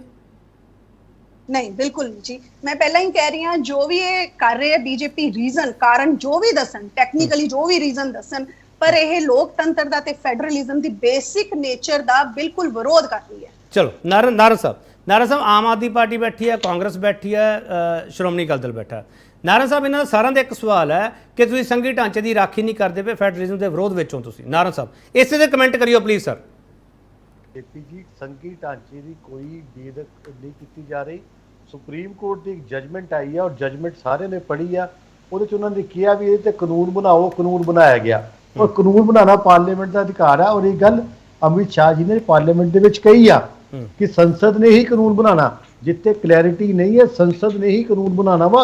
ਔਰ ਜੇ ਕਾਨੂੰਨ ਬਣਾਉਣਾ ਚਾਹ ਰਿਹਾ ਤਾਂ ਉਹਦੇ ਤੇ ਇਹਨਾਂ ਨੂੰ ਕੋਈ ਇਤਰਾਜ਼ ਨਹੀਂ ਹੋਣਾ ਚਾਹੀਦਾ। ਇਹਨਾਂ ਦੇ ਮੁੱਖ ਮੰਤਰੀ ਸਾਹਿਬ ਦੀ ਪਾਵਰਾਂ ਵਧਾਈਆਂ ਜਾ ਰਹੀਆਂ। ਨਾਰਾਇਣ ਸਾਹਿਬ ਇੱਕ ਤੁਹਾਡੀ ਪਸੰਦ ਦਾ ਸਵਾਲ ਕਰ ਲਾਂ ਮੈਂ, ਜਿਹੜਾ ਤੁਸੀਂ ਚਾਹ ਰਹੇ ਹੋ ਵਾਰ-ਵਾਰ, ਤੁਹਾਨੂੰ ਇਹ ਲੱਗਦਾ ਕਿ ਅਰਵਿੰਦ ਕੇਜਰੀਵਾਲ ਆਪਣੀ ਪਾਰਟੀ ਵਿੱਚ ਵੀ ਕਮਜ਼ੋਰ ਹੋ ਜਾਣਗੇ, ਸੱਤਾ ਦੇ ਮਾਮਲੇ 'ਚ ਵੀ ਕਮਜ਼ੋਰ ਹੋ ਜਾਣਗੇ ਤੇ ਭਗਵੰਤ ਮਾਨ ਪਾਵਰਫੁਲ ਹੋ ਜਾਣਗੇ? ਨਾਰਾਇਣ ਸਾਹਿਬ ਇਹ ਸੁਪਨਾ ਦੇਖ ਰਹੇ ਹੋ ਤੁਸੀਂ? ਨਹੀਂ, ਮੈਂ ਤੁਹਾਡੇ ਕੋਲ ਇੱਕ ਛੋਟਾ ਜਿਹਾ ਲਾਈਟਰ ਵੇਚ ਆ, ਜੇ ਦੋਨਾਂ ਦੀ ਮਰਜ਼ੀ ਆ ਜਵਾਬ ਦੇਣਾ ਹੋਣਗਾ ਜਾਂ ਨਹੀਂ ਦੇਣਗੇ, ਫਿਰ ਇਹ ਦੱਸ ਦੇਣ ਕਿ ਅੱਜ ਆਮ ਆਦਮੀ ਬੜਾ ਭਾਈ ਆ ਕਿ ਕਾਂਗਰਸ ਬੜਾ ਭਾਈ ਆ, ਇਹਨਾਂ ਦੋਨਾਂ ਚੋਂ ਕੌਣ ਬੜਾ ਭਾਈ ਆ ਦਿੱਲੀ ਔਰ ਪੰਜਾਬ ਦੇ? ਚਲੋ ਫਿਰ ਉਹੀ ਸਵਾਲ ਆ ਗਿਆ। ਟੀਨਾ ਜੀ ਰਹਿਣ ਦੋ। ਨਹੀਂ ਮੈਂ ਜਵਾਬ ਲੈਣਾ ਨਹੀਂਗਾ। ਹਾਂ ਜਸਟ ਨਹੀਂ ਕੇਪੀ ਜੀ ਇੱਕ ਗੱਲ ਦੱਸੋ, ਇਹ ਕਹਿੰਦੇ ਵੀ ਲਾਅ ਬਣਾਉਣ ਦਾ ਅਧਿਕਾਰ ਹੈ ਪਾਰਲੀਮੈਂਟ ਨੂੰ, ਤਾਂ ਬਣਾਤਾ। ਮੈਂ ਕਦੇ ਕੇਪੀ ਸਿੰਘ ਐਂਕਰ ਦੇ ਮੂੰਹੋਂ ਇਹ ਗੱਲ ਨਹੀਂ ਸੁਣੀ ਕਦੇ ਵੀ ਕਿ ਵੀ ਮੈਂ ਇੱਥੇ ਐਂਕਰ ਆ, ਠੀਕ ਹੈ ਨਾ, ਤੇ ਮੇਰਾ ਪ੍ਰੋਗਰਾਮ ਹੈ ਤੇ ਮੈਂ ਜਿਹਨੂੰ ਮਰਜ਼ੀ ਚਾਹਾਂ ਕੱਢ ਦਵਾਂ ਤੇ ਜਿਹਨੂੰ ਮਰਜ਼ੀ ਚਾਹਾਂ ਨਾ ਕੱਢਾਂ। ਕਾਸ਼ ਤੁਸੀਂ ਵੀ ਮੋਦੀ ਜੀ ਵਾਂਗੂ ਥੋੜੇ ਤਾਨਾਸ਼ਾਹ ਹੋ ਜਾਂਦੇ, ਭਾਜਪਾ ਦੀ ਸਰਕਾਰ ਵਾਂਗੂ, ਤੇ ਇਹ ਕੰਮ ਸ਼ੁਰੂ ਕਰ ਦਿੰਦੇ। ਚਲੋ ਪ੍ਰਸਵਨਾਥ ਸਿੰਘ ਇਹਨਾਂ ਨੇ ਤਾਂ ਬਹੁਤ ਵੱਡਾ ਕਮੈਂਟ ਕਰਤਾ, ਬਹਾਨਾ ਮੇਰਾ ਲੈ ਲਿਆ, ਮੋਢਾ ਮੇਰਾ ਵਰਤ ਲਿਆ, ਇਹ ਤਾਨਾਸ਼ਾਹ ਕਹਿ ਰਹੇ ਆ ਮਿਸਟਰ ਮੋਦੀ ਨੂੰ। ਮੈਂ 30 ਸੈਕਿੰਡ ਸਿਰਫ ਨਾਰਾਇਣ ਸਾਹਿਬ ਦਾ ਇੱਕ ਜਵਾਬ ਦੇਣਾ ਚਾਹਨਾ। ਪੂਰਾ 1 ਮਿੰਟ ਹੈ ਜੀ ਤੁਹਾਡੇ ਕੋਲ, 30 ਸੈਕਿੰਡ ਨਾਰਾਇਣ ਸਾਹਿਬ ਦਾ ਜਵਾਬ ਦੇ ਦਿਓ, ਉਦੋਂ ਬਾਅਦ 30 ਸੈਕਿੰਡ ਹੋਰ ਲੈ ਲਿਓ। ਠੀਕ ਹੈ ਜੀ। ਹਾਂ ਨਾਰਾਇਣ ਸਾਹਿਬ, ਮੈਂ ਇੰਡੀਆ ਨੂੰ ਰਿਪਰੈਜ਼ੈਂਟ ਕੀਤਾ ਜੀ ਐਥਲੈਟਿਕਸ ਦੇ ਵਿੱਚ, ਔਰ ਮੇਰਾ ਜਿਹੜਾ ਕ੍ਰੈਡਿਟ ਹੈ ਉਹ ਆਰਐਸਐਸ ਦੀ ਆਰੀਆ ਸਮਾਜ ਪਟਿਆਲਾ ਦੀ ਸ਼ਾਖਾ ਨੂੰ ਜਾਂਦਾ। ਨਮਸਤੇ ਸਦਾ ਵਤਸਲੇ ਮਾਤਰ ਭੂਮੇ तो या हिंद भूमे स्वंबर दितो हम, ਇਹਨੂੰ ਮੈਂ ਅੱਗੇ ਪੂਰਾ ਕਰ ਸਕਦਾ, ਅੱਜ ਨਹੀਂ ਕਰਾਂਗਾ। ਇਹ ਮੇਰਾ ਸਿਰਫ ਤੁਹਾਨੂੰ ਜਵਾਬ ਸੀ। मैं सुप्रीम कोर्ट की गल कर रहा और कॉन्स्टिट्यूशन की गल कर रहा, except for issues related to land, police and public orders, LG has no decision making powers under the constitution. आज सिर्फ सुप्रीम कोर्ट ने कहा सी, सुप्रीम कोर्ट दे कहण तो within few days ਅਸੀਂ ਨਾਲ ਦੀ ਨਾਲ ਇੱਕ ਆਰਡੀਨੈਂਸ ਲੈ ਆਂਦੇ। ਐਨੀ ਕਾਦੀ ਜਲਦੀ ਸੀ ਕਿ ਆਰਡੀਨੈਂਸ ਸੁਪਰੀਮ ਕੋਰਟ ਦੇ ਡਿਸੀਜਨ ਤੋਂ ਬਾਅਦ ਆਣਾ ਸੀ, ਔਰ ਅੱਜ ਅਸੀਂ ਉਹਨੂੰ ਬਿੱਲ ਬਣਾ ਰਹੇ ਹਾਂ। ਕਿਉਂ 6 ਮਹੀਨੇ ਬਾਅਦ ਉਹ ਆਬਵੀਅਸਲੀ ਲੈਪ ਹੋ ਸਕਦਾ। ਮੈਂ ਬਿਲਕੁਲ ਨਾਰੰਗ ਸਾਹਿਬ ਦੇ ਨਾਲ ਹਾਂ, ਪਰ ਇੱਕ ਚੀਜ਼ ਹੈ, ਸਾਡਾ ਪਲਾਨ ਕੀ ਹੈ? ਸਾਡਾ ਪਲਾਨ ਅਸੀਂ ਡਾਇਰੈਕਟਲੀ ਕਹਿੰਦੇ ਹਾਂ ਦਿੱਲੀ ਨੂੰ ਆਪਣੇ ਅੰਡਰ ਲੈ ਲਓ। Delhi would be very progressive. We have nothing to do with Aam Aadmi Party. ਅਸੀਂ ਤਾਂ ਸਿਰਫ ਇਹ ਚਾਹੁੰਦੇ ਹਾਂ ਕਿ ਤੁਸੀਂ ਆਪਣੇ ਕੋਲ ਲੈ ਕੇ ਇੱਕ ਸੁਚੱਜਾ ਰਾਜ ਤੇ ਕਰਕੇ ਦਿਖਾਓ। Thank you. ਹਾਂ ਨਾਰਾ ਸਾਹਿਬ ਕੁਝ ਰਹਿ ਗਿਆ ਬੋਲਣ ਨੂੰ? ਹੁਣ ਦੱਸੋ। ਤੁਸੀਂ ਉਹਨਾਂ ਨੂੰ ਸਰਟੀਫਿਕੇਟ ਦੇ ਰਹੇ ਸੀਗੇ ਪ੍ਰੋਫੈਸਰ ਅਵਿਨਾਸ਼ ਸਿੰਘ ਹਰਾਂ ਨੂੰ। ਜੀ ਹੁਣ ਉਹਨਾਂ ਨੇ ਲਾਸਟ ਸੈਗਮੈਂਟ 'ਚ ਗੱਲ ਚੇਂਜ ਕੀਤੀ ਹੈ, ਕਿਉਂਕਿ ਪਹਿਲੇ 2 ਸੈਗਮੈਂਟ ਦੇ ਵਿੱਚ ਉਹ ਇਹੀ ਕਹਿੰਦੇ ਰਹੇ ਨੇ। ਤੇ ਹੁਣ ਇਹ ਕਹਿ ਦੋ, ਹੁਣ ਤੁਸੀਂ ਇਹ ਨਾਰਾ ਸਾਹਿਬ ਇਹ ਕਹਿ ਦੋ ਆਰਐਸਐਸ ਦੇ ਹਮਾਇਤੀ ਨੇ, ਉਹ ਕਹਿ ਦੋ ਇਹ। ਨਹੀਂ, ਮੈਂ ਯੂ ਟਰਨ ਕਰ ਗਿਆ ਜੀ, ਮੈਂ ਡਰ ਗਿਆ ਨਾਰੰਗ ਸਾਹਿਬ। ਹਾਂ ਕੇਪੀ ਜੀ, ਮੈਂ ਆਪਣੀ ਗੱਲ ਕੋਈ ਮੈਨੂੰ 30 ਸੈਕਿੰਡ ਦੇ ਦੂੰਗਾ, ਤੁਸੀਂ ਕਿਵੇਂ ਲੈ ਲਓ 30 ਸੈਕਿੰਡ ਲੈ ਲਓ, 30 ਸੈਕਿੰਡ ਲੈ ਲਓ। ਬਾਬਾ ਡਿਬੇਟ ਸਮਾਪਤ ਕਰਨੀ, ਜਸਤੇਜ ਵੀ ਕਹਿਣਗੇ ਮੈਨੂੰ ਦੇ ਦਿਓ 30 ਸੈਕਿੰਡ। ਹਾਂ ਜਜਮੈਂਟ ਆਈ ਹੈ ਨਾ, ਆਜੋ ਚ ਲਿਖਿਆ ਹੋਇਆ ਵਾ ਕਿ ਇਹਦੇ ਤੇ ਪਾਰਲੀਮੈਂਟ ਚਾਵੇ ਤਾਂ ਕਾਨੂੰਨ ਬਣਾ ਸਕਦੀ ਆ, ਉਹ ਉਸ ਨੂੰ ਐਂਗਲ ਨੂੰ ਧਿਆਨ ਚ ਰੱਖ ਕੇ ਹੀ ਕਾਨੂੰਨ ਬਣਾਇਆ ਗਿਆ। ਮੈਂ ਤੁਹਾਨੂੰ ਉਹ ਜਜਮੈਂਟ ਦਾ ਪੈਰਾ ਵੀ ਕੋਟ ਕਰ ਦੂੰਗਾ, ਮੈਂ ਕੇਪੀ ਜੀ ਨੂੰ ਭੇਜ ਦੂੰਗਾ, ਤੁਹਾਨੂੰ ਫਾਰਵਰਡ ਕਰ ਦੇਣਾ। ਚਲੋ ਬਹੁਤ ਧੰਨਵਾਦ। ਜਿਹਨੂੰ ਮੈਂ ਵਕਤ ਘੱਟ ਦੇ ਸਕਿਆ ਉਹਨਾਂ ਤੋਂ ਮੈਂ ਮਾਫੀ ਮੰਗਦਾ, ਪਰ ਤੁਸੀਂ ਸਾਰਿਆਂ ਨੇ ਡਿਬੇਟ ਵਿੱਚ ਬਹੁਤ ਸੰਜੀਦਗੀ ਨਾਲ ਪਾਰਟਿਸਿਪੇਟ ਕੀਤਾ। ਮੈਂ ਉਮੀਦ ਕਰਦਾ ਕਿ ਜਿਹੜੇ 5 ਮਿੰਟ ਖਰਾਬ ਹੋਏ ਆ ਉਹ ਅੱਗੇ ਤੋਂ ਨਾ ਹੋਣ। ਪ੍ਰੋਫੈਸਰ ਅਵਿਨਾਸ਼ ਸਿੰਘ ਤੁਹਾਡਾ ਬਹੁਤ ਧੰਨਵਾਦ, ਲੋਕੇਸ਼ ਨਾਲ ਤੁਹਾਡਾ ਬਹੁਤ ਧੰਨਵਾਦ, ਜਸਤੇਜ ਸਿੰਘ ਤੁਹਾਡਾ ਬਹੁਤ ਧੰਨਵਾਦ, ਟੀਨਾ ਚੌਧਰੀ ਤੁਹਾਡਾ ਬਹੁਤ ਧੰਨਵਾਦ, ਤੇ ਸ਼ਮਿੰਦਰ ਕੌਰ ਸੰਧੂ ਤੁਹਾਡਾ ਬਹੁਤ ਧੰਨਵਾਦ। Thank you. ਲੋਕ ਸਭਾ 'ਚ ਹੰਗਾਮਾ ਹੋਇਆ ਤੇ ਰਾਜ ਸਭਾ 'ਚ ਕੀ ਹੋਊਗਾ? ਪਾਵਰ ਗੇਮ 'ਚ ਪਾਵਰਫੁਲ ਕੌਣ ਹੈ? ਸਵਾਲ ਇਹੀ ਹੈ। ਤੇ ਇਸ ਸਵਾਲ ਦੇ ਵਿਚਾਲੇ ਇਹ ਜਿਹੜਾ ਪਾਵਰ ਗੇਮ ਵਾਲਾ ਮਸਲਾ ਹੈਗਾ, ਉਹ ਦੇਸ਼ ਨੂੰ ਕਿਹੜੇ ਰਾਹ ਤੇ ਲੈ ਕੇ ਜਾਊਗਾ, ਇਹ ਦੇਸ਼ ਦੇਖਦਾ ਪਿਆ। ਬਹੁਤ ਧੰਨਵਾਦ।